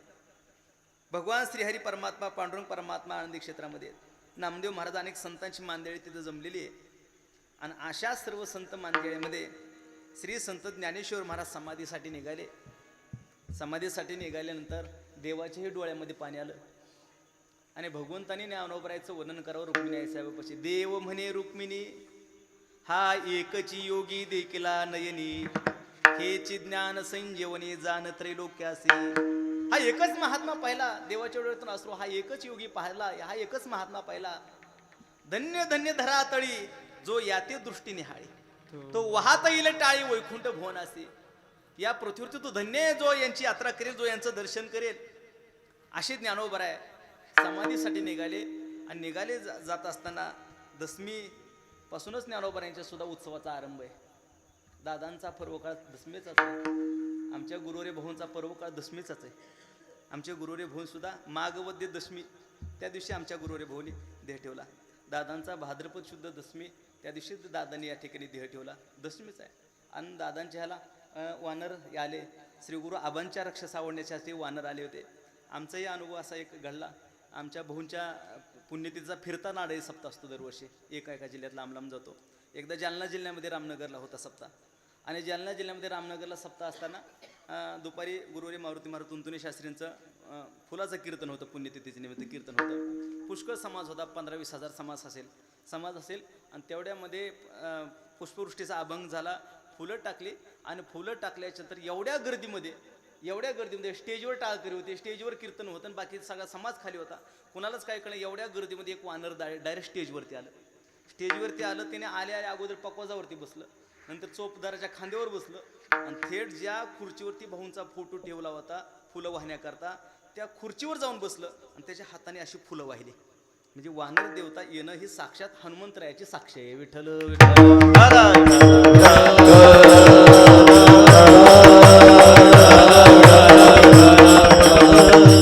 आणि म्हणून असं श्री गुरुदादांचं जीवन आहे, हे का नाही? असंच. आणि म्हणून श्री संत ज्ञानेश्वर महाराज महाराज समाधीसाठी निघाले. सगळी संतांची मांदियाळी, सर्वांच्या डोळ्यामध्ये अश्रू आहेत.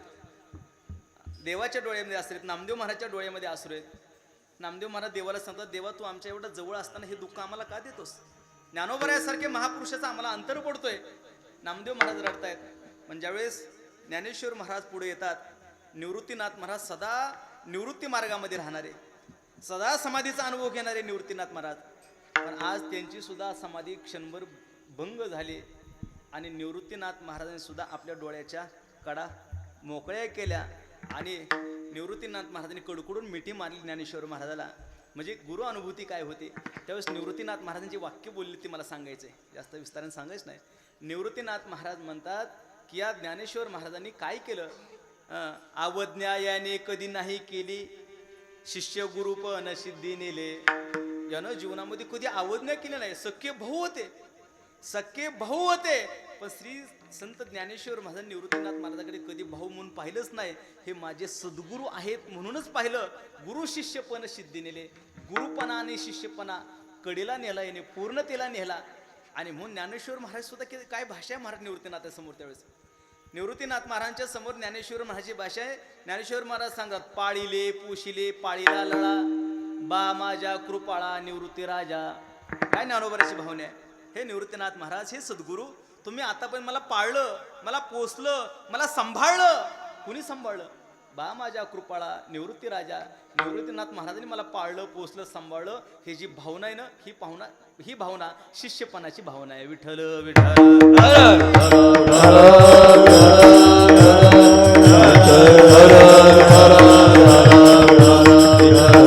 ज्ञानोबराची अनुभूती आहे. आपल्या जीवनामध्ये श्रीगुरु भेटले पाहिजेत. त्यांच्यासारखा पाटीरका आपल्या जीवनात कोणी नाही, पण श्रीगुरु भेटले पाहिजेत. कसे श्रीगुरु असले पाहिजेत? काय लक्षण आहे श्रीगुरूंची? एक नाही, आमचे गुरुवारी भाऊ सांगायचे, श्री गुरु शब्दामध्ये अर्थ भरले. गुरु म्हणजे काय? गुरु याचा अर्थ श्रेष्ठ म्हणजे थोर, दीर्घ, मोठा असा अर्थ आहे. पण त्या गुरु शब्दाच्या उत्पत्तीतून अनेक अर्थ निघतात. 5-6 प्रकारची लक्षणं आम्हाला गुरुवारी भाऊनी सांगितली होती पाठ सांगत असताना. पहिला शब्द गुरु म्हणजे काय? गिरती नाम शिंचती कर्णयोहो ज्ञानामृतम इति गुरुहु. जे आपल्या कर्णविवरामध्ये ज्ञानामृताचं सिंचन करत असतात ना, त्यांना गुरु म्हणत असतात. कर्णविवरामध्ये ज्ञानामृताचं जे सिंचन करतात त्यांना गुरु म्हणतात. हे गुरूंचं पहिलं लक्षण सांगितलं. दुसरं एक लक्षण सांगितलं, गुरु शब्दातून अर्थ सांगितला. गुरु म्हणजे काय? गिरती नाम नश्यती अज्ञान अंधकारम इति गुरुहु. जे आपल्या जीवनामध्ये अज्ञान रूपी अंधकाराचा नाश करत असतात ना, त्यांना गुरु म्हणत असतात. अज्ञान अंधकाराचा नाश करणारे गुरु आहेत. ज्ञानामृताचं सिंचन करणारे ते गुरु आहेत. आणखीन गुरु म्हणतात कोणाला? शब्दातूनच सांगितलं. गारयती नाम विज्ञापयती शास्त्रादि रहस्यम इति गुरुहु. जे आपल्या जीवनामध्ये शास्त्राधिकाचं रहस्य जे आपल्याला जाणून देत असतात ना, त्यांना गुरु म्हणत असतात. शास्त्राधिकाचं रहस्य ज्यांनी आपल्याला जाणून दिलं त्यांना गुरु म्हणत असतात. काय जाणून द्यायची तळमळ होती दादांना महाराज? एवढी तळमळ होती, ज्या दिवशी मी इथं कीर्तन केलं, 9 ते 11 कीर्तन झालं. आणि कीर्तन झाल्याच्यानंतर आम्ही घरी गेलो. 11:30 वाजले होते. आता 11:30 वाजले म्हणलं तर आपल्याला किती कंटाळा होता, कधी झोपला असं आपली अवस्था आहे. त्याच्यापेक्षा कधी कीर्तन सुटलं असं वाटतं आपल्याला. वाटतं का नाही? का नाही? 11:30 वाजले. गेलो. आमचे दादा रोज प्रसन्न महाराजाला विष्णू सहस्रनामाची संहिता द्यायची. रोज विष्णू सहस्रनामाची संहिता द्यायची रोज. पण त्या दिवशी झाली नव्हती. दिवसभर संहिताच झाली नाही. 11:30 वाजता घरी गेल्यावर प्रसन्न महाराजाला दादा म्हणतात, घ्यायची काय तेवढी आपली संहिता? किती वाजता? रात्री 11:30 वाजता. काय ज्ञान देण्याची तळमळ आहे, काय शास्त्राचं रहस्य जाणून देण्याची तळमळ आहे, काय घेतलं पाहिजे जगाने ज्ञान याची तळमळ आहे. हे का नाही? म्हणजे शास्त्राधिकाचं रहस्य जे जाणून देत असतात ना, त्यांना गुरु म्हणत असतात. त्यांना गुरु म्हणतात. आणखीन गुरु शब्दाची व्याख्या फार गोड आहे. गुरु म्हणजे काय? गृह्णाती धर्मादि तत्वम इति गुरुहु. जे आपल्याकडून धर्माधिकाचं तत्व जे आपल्याकडून घडवून घेत असतात ना त्यांना गुरु म्हणत असतात. घडवून घेतात आटासनं प्रयत्न काही करून आपल्याकडून धर्माधिकाचं तत्वाचं ग्रहण करून घेत असतात त्यांना गुरु म्हणत असतात. सायासन करुणी सायास शिकवते. सायासन कसंही करून घेतात. आमच्या गावामध्ये सप्ताह असायचा दरवर्षी दादा सप्ताहाला यायचे. दादांना फार आनंद वाटायचा. साकतची लोक आली म्हणजे फार आनंद वाटायचा. लगेच पिशवी भरायचे लगेच साकताला यायला तयार. पण त्यांना जर वाटलं यावर्षी साकताच्या सप्त्याचं लोकांचं जर असं तसंच आहे. आता प्रत्येक गावागावात आहेच थोडं हा का नाही. दुसरीकडे कुठं नाही पण सप्त्यात आहे. कळलं तुम्हाला समजणे वाले को इशारा काफी आहे. थोडं थोडं चालतंय. दादानं कळलं का ह्या वर्षी साकताच्या सप्त्याचं असं तसंच आहे. दादा म्हणजे काय हरकत नाही आपण देवळा जाऊन पारायण करू. हे धर्माधिकाचं तत्व जगाकडून ग्रहण करून घेण्याचं लक्ष नाही. जगाकडून काय नाही पारायण करू काय अपेक्षा आहे. मोठेपणाची अपेक्षा नाही. फार समाज जमला पाहिजे अपेक्षा नाही. फार लय शिष्य झाली पाहिजे अपेक्षा नाही. काय धर्माधिकाचं तत्व सगळ्याकडून कुठून तरी घडलं पाहिजे. पारायण तरी घडलं पाहिजे. काय नाही आपण देवळात पारायण करू म्हणायचे ठीक नाही. हे धर्माधिकाच्या तत्वाचं ग्रहण आमच्याकडून सहज जे घडून घेत असतात ना त्यांना जगामध्ये गुरु म्हणत असतात. विठ्ठल विठ्ठल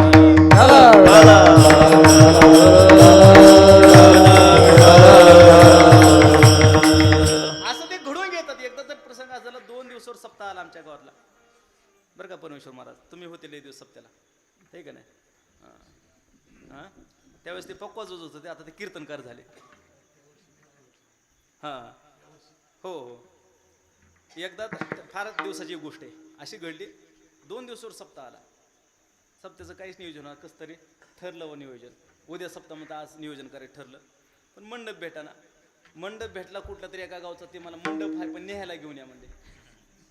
आणायचं तर म्हणले आता संध्याकाळीच्या म्हणले आता उद्या सकाळी सप्ताह चालू व्हायचा. मग गावात एक ट्रॅक्टर होता बंद पडलेला कधीच चालू झालेला नव्हता ढकलल्याशिवाय. तर मग त्याने गावातून कसं तरी ढकलून चालू केलं आणि 2 जणाला ट्रॅक्टरमध्ये लावलं जा म्हणजे मंडप घेऊन जा. तर आमच्या गणेगावच्या साकतच्या मध्ये आल्यानंतर निमेरातचा 12 वाजता रातच्या बंद पडला. तो रातच्या 12 वाजता बंद पडला. आयुष्यात ढकलल्याशिवाय कधी ट्रॅक्टर चालू झाला नव्हता. आता रातच्या 12ला 2 जण कशी ढकलायचे. बंद पडला का तर त्याला रॉकेल समजा डिझेल बी नव्हतं त्यात रॉकेल होतं. मग एक जण गेला त्या गावातल्या गणेगावातून एक जण त्या सुताराच्या माणसाला उठवलं त्याकडून थोडं रॉकेल घेऊन आला आहे की नाही. रॉकेल घेऊन आला आणि टाकलं म्हणजे आता 2 आहेत म्हणले आता कसं चालू करायचं म्हणले ट्रॅक्टर. आता मंडप तर सकाळपर्यंत आला तर सकाळी रवायला चालू उद्या सप्ताह चालू आहे ना. दादा तरी येऊन थांबले होते घरी आहे का नाही. आणि मग म्हणजे घ्या म्हणले एकदा बोधले महाराजांचं नाव चालू झालं तर झाला म्हणले. पुंडलिकावरती अरे म्हणले बोधले श्री गुरु रामचंद्र बोधले आबा महाराज की जय म्हटले चावी मारली की ट्रॅक्टर चालू झाला. म्हणजे रातच्या 12ला कधीच चालू झाला नसता. कधीच ते चालू झालं नव्हतं. हे सगळ्याला माहिती. ते काही हे दंतकथा नाही काही वास्तव असते नाही. अशा अनेक गोष्टी आहेत नाही. आणि म्हणून हे सहज संतांचं जीवन असतं. सहज त्यांच्या ते धर्माधिकाचं तत्वाचं ग्रहण आपल्याकडून सहज करून घेत असतात. आणि असे श्रीगुरु आपल्या पाठीमागे असले पाहिजेत. आणि असे श्रीगुरु आपल्या जीवनामध्ये राहण्याकरता आपल्याला त्यांची सेवा पण घडली पाहिजे. ज्ञानोबराय सांगतात ज्ञान त्याच्या जीवनामध्ये प्राप्त होतं. कुणाच्या जीवनामध्ये जयाचे वक्त्र वाहे गुरुनामाचे मंत्र गुरु वाक्या वाचून शास्त्र हातीनं शिवे. काय जीवन असतं. जयाचे वक्त्र ज्याचं तोंड वाहे गुरुनामाचे सतत गुरुच्या नामांचं चिंतन आहे. काही नसू द्या. दादा असे दादांनी तसं केलं दादा हे शिकवलं दादाने हे केलं एवढं जरी तुमच्या तोंडात असलं ना तरी तुम्हाला ज्ञान प्राप्त झाल्याशिवाय राहणार नाही. ठीक आहे. आमचे विद्यार्थी नेहमी मोक्ष पाठशाळेचे नेहमी भाऊनी असं सांगितलं भाऊनी ते सांगितलं प्रत्येक वाक्य सांगणार का जयाचे वक्त्र वाहे गुरुनामाचे मंत्र. गुरु वाक्या वाचून कुठलं शास्त्र सुद्धा शिकायला तयार नाहीत. त्यांच्या जीवनामध्ये गुरूंची कृपा होत असते. कशी किती अवस्था असली पाहिजे आपल्याला सद्गुरूविषयी तेव्हा आपल्या जीवनामध्ये श्री गुरु पाठीराखे असतात. काय असं असलं पाहिजे. गुरु क्षेत्र गुरु देवता गुरु माता गुरु पिता गुरु सेवे पुरवता मार्गून येणे. गुरु क्षेत्र गुरु देवता. गुरु हेच क्षेत्र आहेत. गुरु हेच देव आहेत. गुरु क्षेत्र गुरु देवता गुरु माता गुरु पिता आई गुरुच आहेत. वडील गुरुच आहेत. गुरु सेवे पुरवता मार्गून येणे. गुरूंच्या सेवेशिवाय दुसरा मार्गच जाणत नाही. असं ज्याचं जीवन ज्ञानोबा त्याच्याबद्दल काय बोलतात माहिती का फार गोड आहे. आणि गुरुकुळी आईशी आवडी जया देखसी जान ज्ञान तयापाशी पायकी करी. ज्ञानोबा सांगतात त्याला गुरुकुळाविषयी एवढी आवड आहे. गुरुच आई गुरुच वडील गुरुच माझं सर्वस्व हे ज्याचं जीवन आहे, त्याला गुरुकुळाविषयी ज्याला इतकी आवड आहे, ज्ञानोबराय सांगतात त्याच्या घरी ज्ञान सेवा करते. त्याला ज्ञान मिळवायची गरज नाही, ज्ञान तिथं आपोआप सेवा करते. पण गुरुकुळाविषयी तेवढी आपल्या अंतकरणामध्ये आवड असली पाहिजे. आणि ज्ञानोबराय सांगतात श्री गुरु सारिका आस्था पाठी राखा. श्री गुरूंसारखे पाठी राखे, श्री गुरु सारखे सांभाळणाऱ्या जीवनामध्ये असल्यानंतर काय हो, काहीच इतरांचा लेखा कोण करी, कुणाचा विचार करायची गरज नाही. का? श्रीगुरूंचं सामर्थ्य तितकंय, सामर्थ्य तितकंय. किती सामर्थ्य? आणखीन एक दोन ओवे सांगतो. किती सामर्थ्य. ज्ञानोबारांनी फार वर्णन केलं अभंग महाराज. श्री संत म्हणून तर ज्ञानोबारांची गुरुभक्ती आहे ना. श्री संत ज्ञानेश्वर महाराज सांगतात, तुम्हाला जर समाधी सुखाचा अनुभव घ्यायचा असेल, नवे नवे समाधीचं सुख सुद्धा तुम्हाला तुच्छ वाटून घ्यायचं असेल, त्याच्यापेक्षा मोठं सुख कुठं आहे?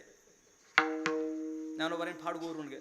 श्री गुरूंचे उच्चिष्टे लाहे जय आवचटे, तै तेने लाभे विटे समाधीशी. श्री गुरूंचं उच्चिष्ट चुकून तोंडामध्ये भेटलं आपल्या थोडं. श्री गुरूंचं उच्चिष्ट चुकून थोडंसं भेटलं, त्या लाभापुढं माणसाला समाधीचा लाभ सुद्धा तुच्छ वाटायला लागतो. इतकं श्री गुरूंच्या उच्चिष्टाचं सामर्थ्य आहे. लाहे जय तै तेने लाभे विटे समाधीशी. समाधीच्या सुखाला सुद्धा तो विटतो, तुच्छ समजतो. एवढं श्री गुरूंच्या उच्चिष्टाचं सामर्थ्य आहे. याच्या पुढे सांगितलं श्री गुरूंचं सामर्थ्य काय. शिवतले गुरुचरणी भलतैसे हो पाणी, तया सकळ तीर्थे आणि त्रैलोकीची. काय ज्ञानोबारायचं वर्णन आहे. ज्ञानोबाराय सांगतात श्री गुरूंचा पायाचा पाण्याला स्पर्श झाला. परमेश्वर महाराज पाण्याला स्पर्श झाला, मग ते पाणी भलतैसे कुठलंही पाणी असू द्या, ते वड्याचं असू द्या, नदीचं असू द्या, हापशाचं असू द्या, नाहीतर फिल्टरचं असू द्या, कसलंही पाणी असू द्या, त्या पाण्याला जर श्री गुरूंच्या पायाचा स्पर्श झाला, ज्ञानोबाराय सांगतात तया सकळ तीर्थे आणि त्रैलोकीची. त्रैलोक्यातली सगळीच्या सगळी तीर्थ श्री गुरूंच्या पायाने स्पर्शित झाल्या त्या पाण्यात येतात. म्हणजे तर श्री गुरुची सेवा आहे, ती तर त्रैलोक्यातली तीर्थ सुद्धा करायची गरज नाही. एवढी मोठी श्री गुरूंच्या पायामध्ये सामर्थ्य. हे श्री गुरूंचं सामर्थ्य. म्हणून इतरांचा लेखो कोण करी. काय इतरांचा विचार करताय? अहो त्यांच्या पायात जगातले सगळे तीर्थ आहेत. काय विचार करता? त्यांचं उच्चिष्ट भेटलं तर समाधीचा लाभ तुच्छ आहे. कुठे विचार करता दुसरा? याच्या पुढे ज्ञानोबाने फार गोडी उच्च सांगितली. जीवनामध्ये मोक्षाचं सुख घ्यायचंय, मोक्ष सुखाचा अनुभव घ्यायचाय. चांगल्या चांगल्याला हा भेटलेला नाही अनुभव. पण हा मोक्षाचा सुखाचा अनुभव घ्यायचा असेल तर श्री गुरूंची कृपा किती पाहिजे. ज्ञानोबाने फार गोड ओवी सांगितली. कैवल्य सुखासाठी परमाणु घे किरीटी, उधळती पायापाटी चालत आजे. श्री गुरु पुढं चालत असताना त्यांच्या पाठीमाग उधळलेला धुळीचा कण, किती म्हणतोय? कण, परमाणु. कण सुद्धा म्हणताना परमाणु मध्ये त्याच्यापैकी कणातला कण परमाणु. परमाणु बॉम्ब आहे का नाही, दिसत पण नाही तो, आहे का नाही. परमाणु उधळती पायापाटी. ते पुढं चालत असताना पाठीमाग उधळलेला जो परमाणु आहे, जो कण आहे, तेवढा कण जरी जीवनामध्ये मिळाला तर मोक्ष सुखासाठी तो बाद झाला. म्हणजे कैवल्य सुखासाठी, मोक्ष सुखासाठी परमाणु घे किरीटी. फक्त परमाणु घ्या. कुठला? उधळती पायापाटी चालता जे. ते पुढे चालताना महाग उडालेला परमाणु घेतला तरी मोक्षाचं सुख देण्याचा सामर्थ्य श्री गुरूंच्या त्या कणामध्ये असल्यामुळं महाराज सांगतात श्री गुरु सारिका आस्था पाठी राखा. इतकं त्यांचं सामर्थ्य आहे. आणि मग ते त्यांचं सामर्थ्य आपल्या जीवनामध्ये असतं. मग इतरांचा लेखा कोण करी. इतरांचा विचार करायचाच नाही. तिथं सगळं सर्वस्व आपलं ते. ज्ञानोबारांनी सर्वस्व श्री गुरूंच्या चरणी समर्पित केले. सर्वस्व. एवढं श्री गुरूंच्या सेवेचं वेळ आहे ज्ञानोबाराला. एवढं वेळ आहे, परवा सांगून गेलो, पुन्हा एकदा ते सांगणार आहे का नाही. एवढं वेळ आहे ज्ञानोबाराला. ज्ञानोबाराय सांगतात माझ्या श्री गुरूची मी सेवा करीन. कशी सेवा करीन? मी त्यांचं बसायचं आसन होईल, मी त्यांचा परिवार होईल, मी त्यांचं कुटुंब होईल, मी त्यांचं चंदन होईल लावायचं कपड्याला. अशी सगळ्या रीतीने सेवा करीन मी. याच्या पुढे सांगून गेलो त्या दिवशी की श्री गुरु ज्या देशात राहतात त्या परिसरातला वारा जरी वाहत आला आणि तिकडला वारा वाहत आला तर मी आडवा जाईन त्या वाऱ्याला आणि म्हणेन चला माझ्या घरी थोडी विश्रांती करा. का? श्री गुरुच्या अंगावून तो वारा आलाय. एवढी श्री गुरूंची भक्ती आहे ज्ञानोबारायला. एवढं वेळ आहे ज्ञानोबाराय श्री गुरुचं. पण ज्ञानोबारायने हे करता करता एक सुंदर कल्पना मांडली. मी परवा सांगितलं तो, आपण पुन्हा एकदा सांगतो. एक कल्पना मांडली ज्ञानोबारायने. ज्ञानोबाराय सांगतात हे शरीर आहे तो पण मी माझ्या श्री गुरूंची सेवा करेल. पण हे शरीर पडल्यावर कशी सेवा करायची श्री गुरूंची? कल्पना आली आणि कल्पनेची उत्तर ज्ञानोबाने देऊन टाकली. ज्ञानोबाने शरीर तर पडलं नाही, समाधी संजीवन हरिपाठ संजीवन समाधी ज्ञानोबाने घेतली. पण ज्ञानोबाने कल्पना केली शरीर पडल्याच्या नंतर सुद्धा श्री गुरूंची सेवा करायची. कशी करायची? ज्ञानोबाने उत्तर दिली. या उत्तर देण्याकरता ज्ञानोबाने 5 ओव्या खर्च केल्या. ज्ञानोबा सांगतात या शरीर पडलं याचं तर शरीरामध्ये 5 महाभूत आहेत. शरीर हे पंचमहाभूतच आहे. आकाश, वायू, अग्नी, जल आणि पृथ्वी या 5 महाभूताचं शरीर आहे. ज्यावेळेस आपलं शरीर पडणार त्यावेळेस हे आपलं शरीर पंचमहाभूतामध्ये विलीन होणार. पण हे विलीन करताना मी अशा ठिकाणी विलीन करणार की तिथं विलीन केल्यावर श्री गुरूंची सेवा घडलीच पाहिजे. कशी? ज्ञानोबाने पार काय वर्णन केलंय.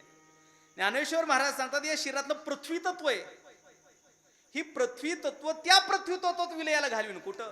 ये शरीरीची माती मेळवीन ती एक क्षिती, जेत श्री चरण उभे ठाती आराध्याचे किंवा श्री गुरूंचे. या शिराची माती तिथं करीन ज्या मातीवरती श्री गुरूंचे पाय उभा राहणार असतील. याचा अर्थ यातलं पृथ्वी तत्व श्री गुरूंच्या पायाखाली असणाऱ्या मातीत तिथं पृथ्वी तत्व विलयाला घालवेल, माझ्या श्री गुरूंची सेवा करेल. हा झाला पृथ्वी तत्वाचा भाग. दुसरं तत्व याच्यामध्ये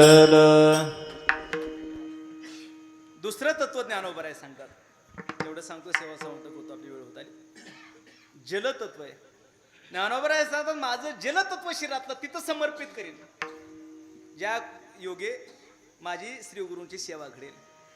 ज्ञानोबा सांगतात की माझा श्री गुरु कौतुके स्पर्शी जती जे उदके ते तर लया नेईन निके आपी आप.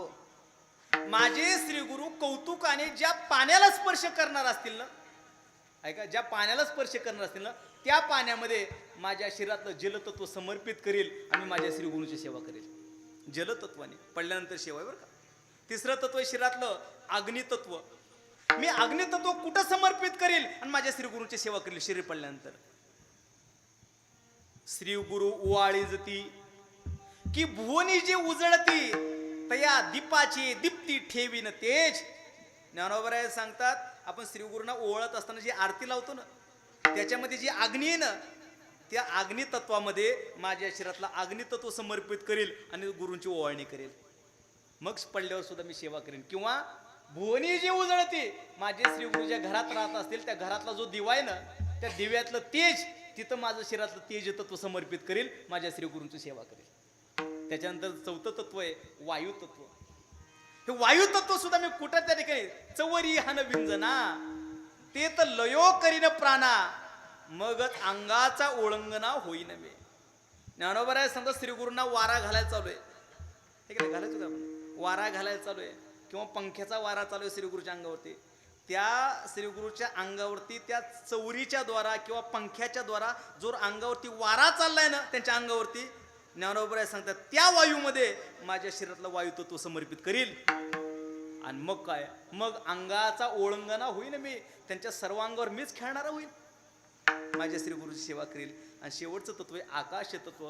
ज्ञानोबा सांगतात माझा श्री गुरु परिवारेशी असती जय अवकाशी आकाश लया आकाशी नेहन मी. माझे श्री गुरु आपल्या परिवारासहित ज्या आकाशामध्ये ज्या अवकाशामध्ये ज्या ठिकाणी राहत असतील माझ्या शरीरातला आकाश तत्व त्या आकाशामध्ये विलयाला घालील आणि मी माझ्या श्री गुरूंची सेवा करेल. विठ्ठल विठ्ठल.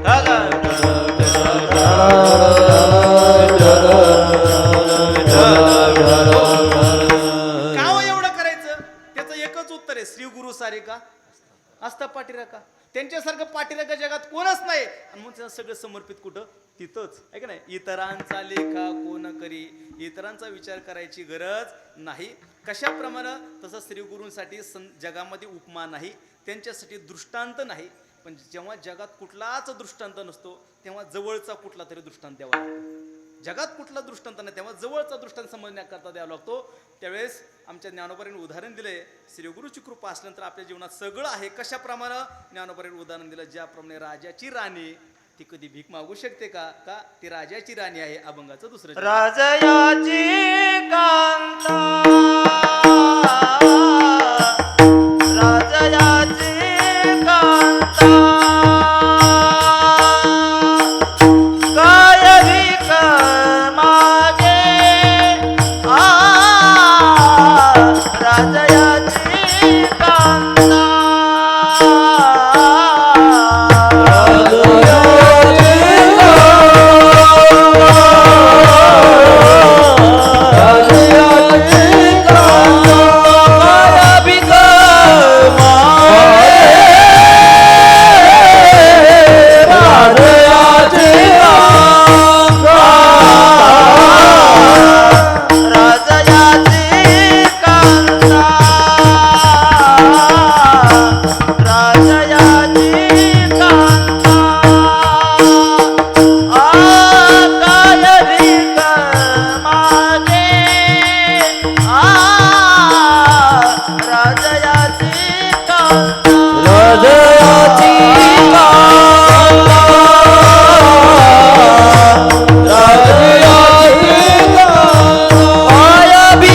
काय भीक मागे मनाची आजोगी सिद्धी पावे कल्पतरू तळवटी जो कोणी बैसला काय वाने त्याला सांगा जोजी श्री गुरु सारिका असता पाठीराखा इतरांचा लेखा कोण करी ज्ञानदेव म्हणे तरलो आता उद्धरिलो गुरु कृपे श्री गुरु सारिका असता पाठीराखा इतरांचा लेखा कोण करी श्री संत ज्ञानेश्वर महाराज श्री गुरु आपल्या जीवनामध्ये पाठीराखा याचा तर आशीर्वाद देण्यासाठी असल्यावर सांभाळण्यासाठी असल्यावर इतरांचा काही विचार करण्याची गरज नाही. त्याला उदाहरण दिलेत कशाप्रमाणे श्री गुरु आहेत म्हणजे सगळं आहे कशाप्रमाणे त्याला उदाहरण दिलं तो दृष्टांत तितका समर्पक नाही म्हणजे परिपूर्ण नाही तितका म्हणजे तोला मोलाचा पण दुसरा दृष्टांत नाही किती कृपा आहे सद्गुरूची याला दुसरा दृष्टांताला उपमान असल्यामुळं उदाहरण दिलं राजयाची कांता काय भीक मागे ज्याप्रमाणे राजाची राणी आहे तिला काय हो मनाची आजोगी सिद्धी पावे पाहिजे ते मनाला सगळंच तिथं उपलब्ध आहे तिला काय भीक मागायची गरज आहे कुठं त्याला कुठंही भीक मागायची गरज नाही का त्याला सगळंच आहे तसंच ज्या ज्या जीवनात श्रीगुरू आहेत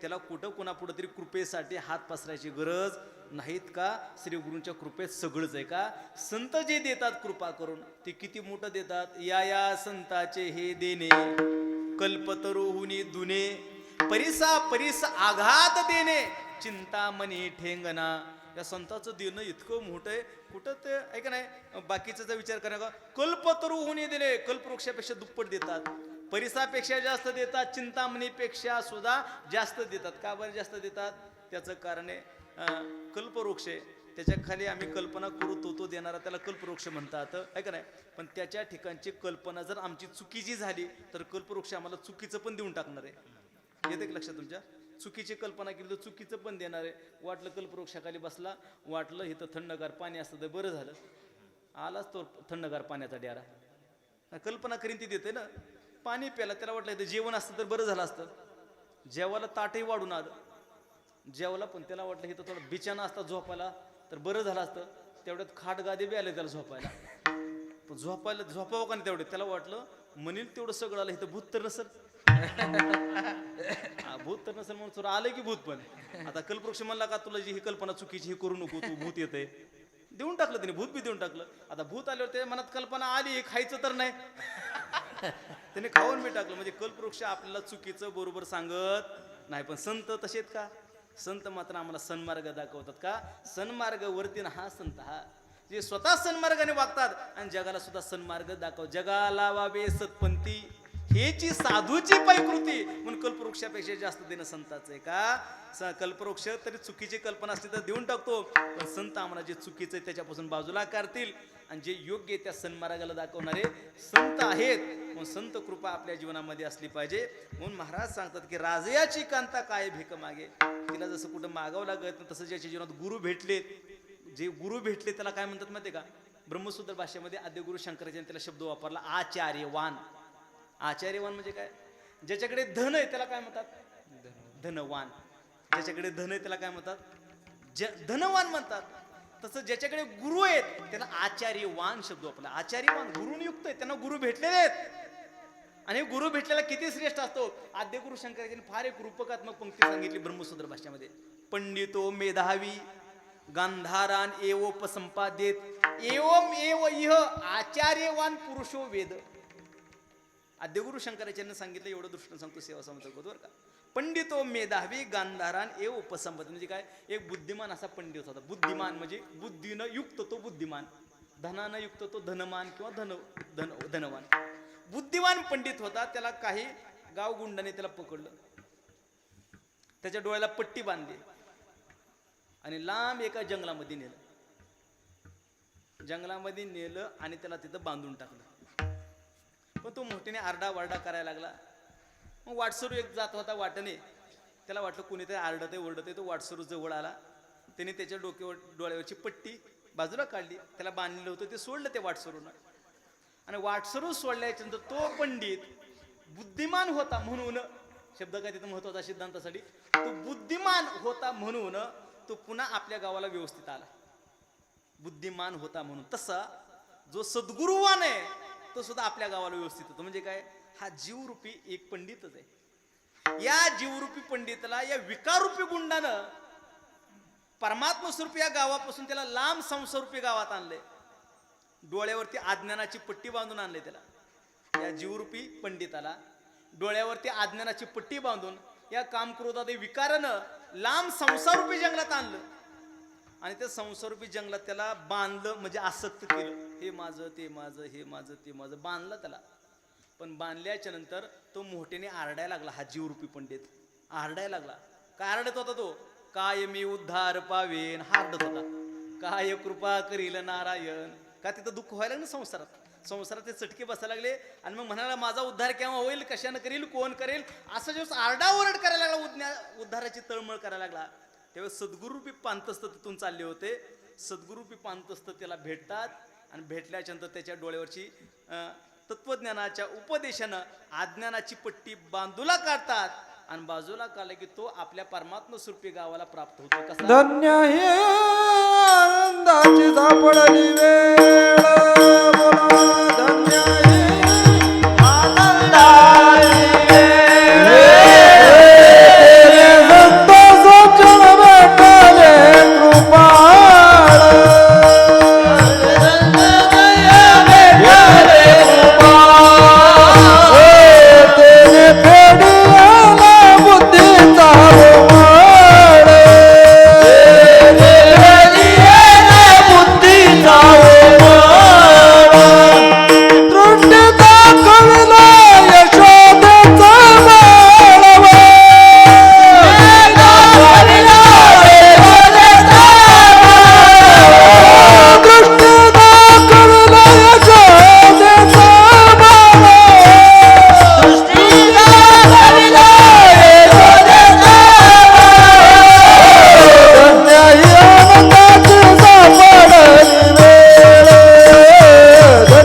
धन्य हे आनंदाची सापडली वेळ. त्याने संत सज्जन भेटले कृपाळ, है का नाही. त्याने फेडेला बुद्धीचा मळ, दृष्टी दाखविला यशोदेचा बाळ. धन्य ही आनंदाची सापडली वेळ. हे काय आपल्या जीवनात ती सगळ्यात महत्वाची वेळ आहे की ज्याच्या जीवनामध्ये गुरु भेटले तो गुरुवान झाला, आचार्यवान झाला. जसा बुद्धिमान आपल्या गावाला जातो तसा आचार्यवान सुद्धा आपल्या परमात्मा स्वरूपी गावाला जातो. पण त्याच्याकरता आधी आचार्यवान झालं पाहिजे. याचा अर्थ गुरु भेटलेला झाला पाहिजे, गुरुनं युक्त असा सनात झाला पाहिजे आणि मग तो नक्की त्या गावाला जातो. म्हणून उदाहरण दिलं, गुरु भेटले राजाची कांता, गुरु भेटले कल्पतरू तळवटी, जो कोणी बैसला काय वाणी त्याला सांगा जुची. तेही दृष्टांत म्हणजे नाही दुसरा दृष्टांत त्यांच्या तोला मोलाचा, म्हणून तोही तसा दिला. कल्पवृक्षाखाली गेल्यानंतर जी कल्पना केली ते देणारा कल्पवृक्ष आहे. तसे सद्गुरू आपल्या जीवनामध्ये सगळं काय देणार आहेत, सगळं काय देणार, इतके देणार आहेत, इतकं देणार आहेत. तुच्छ संसारात जाऊ द्या, संसारात जाऊ द्या. ज्ञानेश्वर महाराज सांगतात की माझ्या जीवनामध्ये असं घडलं, हा तर्काची दिठी गोचरण हे किरीटी ध्यान याची भेटी उत्कंठा व्हाय. ज्ञानोबा सांगतात जो परमात्मा आहे तिथं तर्क चालत नाही, मन चालत नाही, बुद्धी चालत नाही. एवढा तो कठीण आहे जाण्याकरता, एवढा कठीण आहे, तर्क बी जात नाही, आमची वाणी जात नाही, आमचं मन तिथं पोहोचू शकत नाही. असा तो परमात्मा आहे. त्याच्या पुढे ज्ञानोबा सांगतात की ध्यानासी जे नागवे, साक्षात ज्ञानालाही जो आकळला गेला, ज्ञानाशी जे नाकळे, ध्यानाशी जे ध्यानालाही जो आकळल्यात गेला नाही, साक्षात ज्ञानालाही जो कळाला नाही, ते अगोचर फावे गोटी माझी. ज्ञानोबा सांगतात असा एवढा कठीण परमात्मा मी माझ्या शब्दातून लोकांना कळून द्यायला लागलो. हे कशामुळे घडलं? ज्ञानोबांची फार एक ओवी मार्मिक आहे. एवढे एक सौभग ओळघे वाचेचे अंग, श्री गुरु पाद पद्म पराग लाहे जैका. जो ध्यानात येत नाही, मनात येत नाही, साक्षात ध्यानालाही कळाला नाही, साक्षात ज्ञानालाही जो आकळला नाही, तो मात्र मी शब्दाने लोकांना सांगायला लागलो का एवढं सौभाग्य जे मला प्राप्त झालं त्याचं कारण श्री गुरु पाद पद्म पराग लाहे जैका. श्री गुरुच्या चरणाच्या पायाचा फक्त पराग जीवनात प्राप्त झाला तर एवढं सौभाग्य प्राप्त झालं, एवढं सौभाग्य आहे. आणि म्हणून याच्या करता श्री गुरु सारिका आस्था पाठीराखा, त्यांच्यासारखं पाठीराखा, इतरांचा विचार करण्याची गरजच नाही. आणि म्हणून ज्ञानेश्वर महाराज सांगतात, एवढी श्री गुरुची कृपा झाली, एवढी कृपा झाली की ज्ञानेश्वर महाराज सांगतात, त्या कृपेनं आम्ही आमच्या जीवनामध्ये तरलो आम्ही, आमचा उद्धार झाला. अभंगाचं शेवटचं चरण. ज्ञानदेव म्हणे तरलो ज्ञानदेव म्हणे तरलो ज्ञानदेव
इतरांचा लेखा कोण करी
ज्ञानदेव म्हणे तरलो तरलो आता उद्धरिलो गुरुकृपे.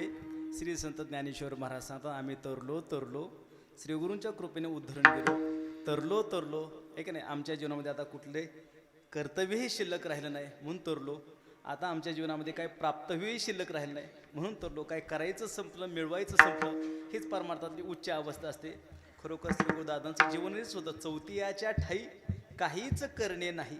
आहे की नाही, मग काही आता कर्तव्य शिल्लक राहिलं नाही, प्राप्तव्य शिल्लक राहिलं नाही म्हणून सहज महापुरुषांचं जीवन असतं. आता नाही येणे जाणे, सहज खुंटले बोलणे. आता येणे नाही जाणे, सहज बोलणं खुंटलं. काय केलं, जे मिळवायचं ते सर्वच मिळवलं. आता काय करायचं आणि काय मिळवायचं अशा अवस्था आहे. मग श्री गुरुदादांचं जीवन सुद्धा हेच होतं. कसं जीवन होतं, असं जीवन होतं. स्थितप्रज्ञ महापुरुषाचं जे जीवन होतं ते दादांचं जीवन होतं. प्रजाहाती यदा कामान सर्वान पार्थ मनोगतान आत्मनेवच संतुष्ट तस्य कार्यम न विद्यते. प्रजाहाती यदा सर्वान कामान, अंतःकरणातल्या सगळ्या कामना ज्यांच्या संपलेल्या आहेत अशा महापुरुष तस्य कार्यम न विद्यते. आता काहीच कार्य शिल्लक राहिलं नसतं. आहे का नाही, ते दादांचं जीवन. काळ सार्थक केला त्याने धरीला मनी विठ्ठल. आहे का नाही, काळ सार्थक झाला दादांचा. दादाने आपलं जीवन पूर्ण परमार्थिक जीवन जगले. नेहमी परमार्थिक जीवन जगून अनेकांना परमार्थाची काय दिशा असते, परमार्थाचं जीवन काय असतं याचा आदर्श श्री गुरुदादांनी त्यांच्या जीवनात घालून दिला. त्यांच्या जगण्यानं, त्यांच्या वागण्यानं. ज्ञानेश्वर महाराज सांगतात तयाची लिले माझी नीती जियाली असे. त्यांच्या सहज वागण्यामध्ये धर्म होता, सहज वागण्यामध्ये त्यांच्या नीती होते आणि त्या नीतीतून त्यांनी अनेकांना आपल्या वागण्यातून धर्म शिकवला, नीती शिकवली. असं श्री गुरुदादांचं जीवन होतं. आणि अशा श्री गुरुदादांनी आपल्या जीवन या ठिकाणी आपल्या प्रारब्धाला अनुसरून जीवन जगले आणि शेवटी भगवंताच्या स्वरूपी ते लीन झाले. कुठल्याही प्रकारची कामना शिल्लक नव्हती, कुठल्याही प्रकारची इच्छा शिल्लक नव्हती. असं दादांचं जीवन होतं. नाहीतर जन्म घेणे लागे वासनेच्या संगे, अशा प्रकारचं. पण दादा जीवन तेची अंगी झाली हरिरूप. त्यांची वासनाच हरिरूप झाली, वासनाच परमात्मा रूप झाली. आता कशाचा जन्म कशाचं मरण, असं दादांचं जीवन परमात्मा स्वरूपाशी एकरूप झालं. आणि म्हणून ते चैतन्य रूपानं, आत्मरूपानं, आशीर्वाद रूपानं, कृपा रूपानं ते आपल्या सगळ्यामध्ये आहेतच. फक्त शरीर रूपाने सृष्टीच्या नियमानं ते शरीराने आपल्याला सोडून गेलेत. पण तरी देखील दादा गेलेत असं अजिबातच वाटत नाहीत. दादांचं वास्तव्य असल्यासारखंच वाटतं, दादाची कृपा असल्यासारखीच वाटते. कीर्तन चालू झालं की दादा यायचे इथं, बसायचे इथे का नाही. ते दादा आजही आल्यासारखे वाटतात, आजही बसल्यासारखे वाटतात. असे महापुरुष आता ऐसे कोणी कोणी नाही. वैराग्याच्या गोष्टी ऐकल्या त्या काने, आहे की नाही, वैराग्याच्या गोष्टी ऐकल्या पण आता असे कोणी होणे नाही, आता कसं होणं नाही. असे महापुरुष आपल्याला मार्ग दाखवतात. त्या दादांची कृपा आपल्यावरती असावी आणि आपल्या संपूर्ण पाचंगरीकरांचंही दादावरती फार मोठं प्रेम आहे. आणि श्रद्धा आहे. सगळ्या पाचंगरीकरांनी सुद्धा दादावरती खूप मोठं प्रेम केलं. त्याचप्रमाणे ही परिसरातली सगळी भजनी मंडळ दादावरती फार साधुत्वाच्या दृष्टीनं त्यांच्या चरणावरती नतमस्तक होती. आणि म्हणून या दादांच्या कार्यासाठी एवढे टाळकरी भरपूर या ठिकाणी उपस्थित आहेत. दादांच्या चरणारविंदी आपली काहीतरी सेवा समर्पित व्हावी या भावनेने ते उपस्थित आहेत. पूज्य महाराजांना एवढा व्याप आहे, धावपळ आहे, पण महाराज आज दुपारीच्या ठिकाणी येऊन थांबले. प्रत्येक कार्याला दादांच्या उपस्थित आहेत आणि दादांसाठी त्यांचं फार मोठं त्यांची दादांच्या प्रति सेवा होती, श्रद्धा होती, भाव होता. आणि दादांचे जसं म्हणतात ना जगद्गुरु तुकोबरायाचा प्रपंच हा देवानेच केला, तुकोबराने कधी लक्ष दिलं नाही. तसं श्री गुरु दादांनी प्रपंचात कधी लक्ष दिलं नाही, पण सगळ्या जबाबदाऱ्या मात्र महाराजांनी पार पाडल्या. एवढं महाराजांचं दादावरती फार मोठं प्रेम होतं. कारण का महाराजांना दादांची जी वृत्ती होती, दादांची जी अवस्था होती, त्या अवस्थेचं पूर्ण परिचय महाराजांना होता. काय अवस्था आहे दादांची, काय वृत्ती आहे दादांची, परमार्थाविषयी काय अनुराग आहे, कसं आहे, आणि संसाराविषयी काय त्यांची अवस्था आहे, या सगळ्या गोष्टीचा परिचय. आणि महाराजांनी ह्या सगळ्या गोष्टी दादांच्या जाणलेल्या होत्या, खुणा जाणलेल्या होत्या, आहे की नाही. आणि खुणा जाणलेल्या असल्यामुळं महाराजांनी मात्र सगळ्या गोष्टीत लक्ष घातलं. म्हणून आमचे गुरुवर्य माऊली या ठिकाणी उपस्थित आहेत. आणि माऊलीने सुद्धा दादांच्या मार्गदर्शनाने कृपेनं संपूर्ण गावावरती पारमार्थिक प्रेम त्यांचं आहे. त्याचप्रमाणे आमचे प्रसन्न महाराज या ठिकाणी ते त्या ठिकाणी दादांच्या कृपेनं दादांच्या सान्निध्यात त्यांनी संहिता घेतली. आपली श्री संत बोधले महाराजांची परंपरा आव्यात चालली पाहिजे. हे जे आपली परमार्थाची सेवा आहे, ही परमार्थाची सेवा चालली पाहिजे, परमार्थाची वाटचाल चालली पाहिजे. दादांची हीच इच्छा होती की परमार्थ चालला पाहिजे आपल्या परंपरेमध्ये, घराण्यामध्ये आपला परमार्थ चालला पाहिजे. ही संत परंपरा आहे, ही संत परंपरा अशी टिकली पाहिजे. आणि असंच हे वैभव, असंच हे पारमार्थिक प्रेम वाढत जाईल, हेच भगवचरणी प्रार्थना करतो. आणि सर्वांच्या चरणी या ठिकाणी सेवा समर्पित करतो. पूज्य महाराज या ठिकाणी माझी योग्यता नसताना महाराज 2 तास कीर्तनात थांबले. मला म्हणजे महाराजांनी इथं बसावं आणि मी कीर्तन करावं असं काय एवढं मी श्रेष्ठ नाही, पण महाराजांनी कौतुकाने कीर्तनाला थांबले. आणि मी लहान असताना आमच्या गावात आलते होते महाराज एकदा कीर्तनाला. मला आठवतं आणखी त्यांनी कन्या सासूर अशी जाय मागे परतून पाह्या अभंग घेतला होता. आणि त्याच्यानंतर मी बऱ्याच दिवसांनी संस्थेमध्ये गेलो, पण महाराजांनी त्यावेळेस इतकी गोड सेवा की ती माझ्या कानात आणखी शब्द त्यावेळेचे लहानपणाचे, आहे की नाही. असे आपल्या घराण्याला फार मोठे विद्वत जन गुणीजन आपल्या या श्री संत बोधले महाराजांच्या परंपरेला महापुरुष लाभलेले आहेत. आणि म्हणून असंच हे आपली परमार्थिक सेवा वाढत जाऊ हीच भगवचरणी कृपा प्रार्थना करतो. अशी श्री गुरुदादांची कृपा आपल्यावरती राहावी हीच या ठिकाणी प्रार्थना करतो. पांडुरंगाच्या चरणी झालेली सेवा भगवान पंढरनाथ चरणी, माऊली ज्ञानोबा चरणी, जगद्गुरु तुकोबा चरणी, त्याचप्रमाणे गुरुनाम गुरु रंगनाथ महाराज प्रभणीकर गुरुजी यांच्या चरणी, श्री गुरु आबांच्या चरणी, गुरुवर्य भाऊंच्या चरणी, श्री गुरु दादांच्या चरणी समर्पित करतो. महाराजांच्या चरणी समर्पित करतो. माझे तीर्थरूप बाप्पा या ठिकाणी बाप्पांच्या चरणी समर्पित करतो. माऊलींच्या चरणी समर्पित करतो. जे योग्य असेल ते गुरुवर्य भाऊंचं आहे, अयोग्य आहे ते मात्र माझ्या बुद्धीचे दोष आहेत. यदत्र संष्टुम किंचित तद्गुरुरेव मे नहि, यदत्रा संष्टुम किंचित तन मम गुरोर नहि. ज्ञानेश्वर माऊली, ज्ञानराज माऊली तुकाराम, ज्ञानेश्वर माऊली, ज्ञानराज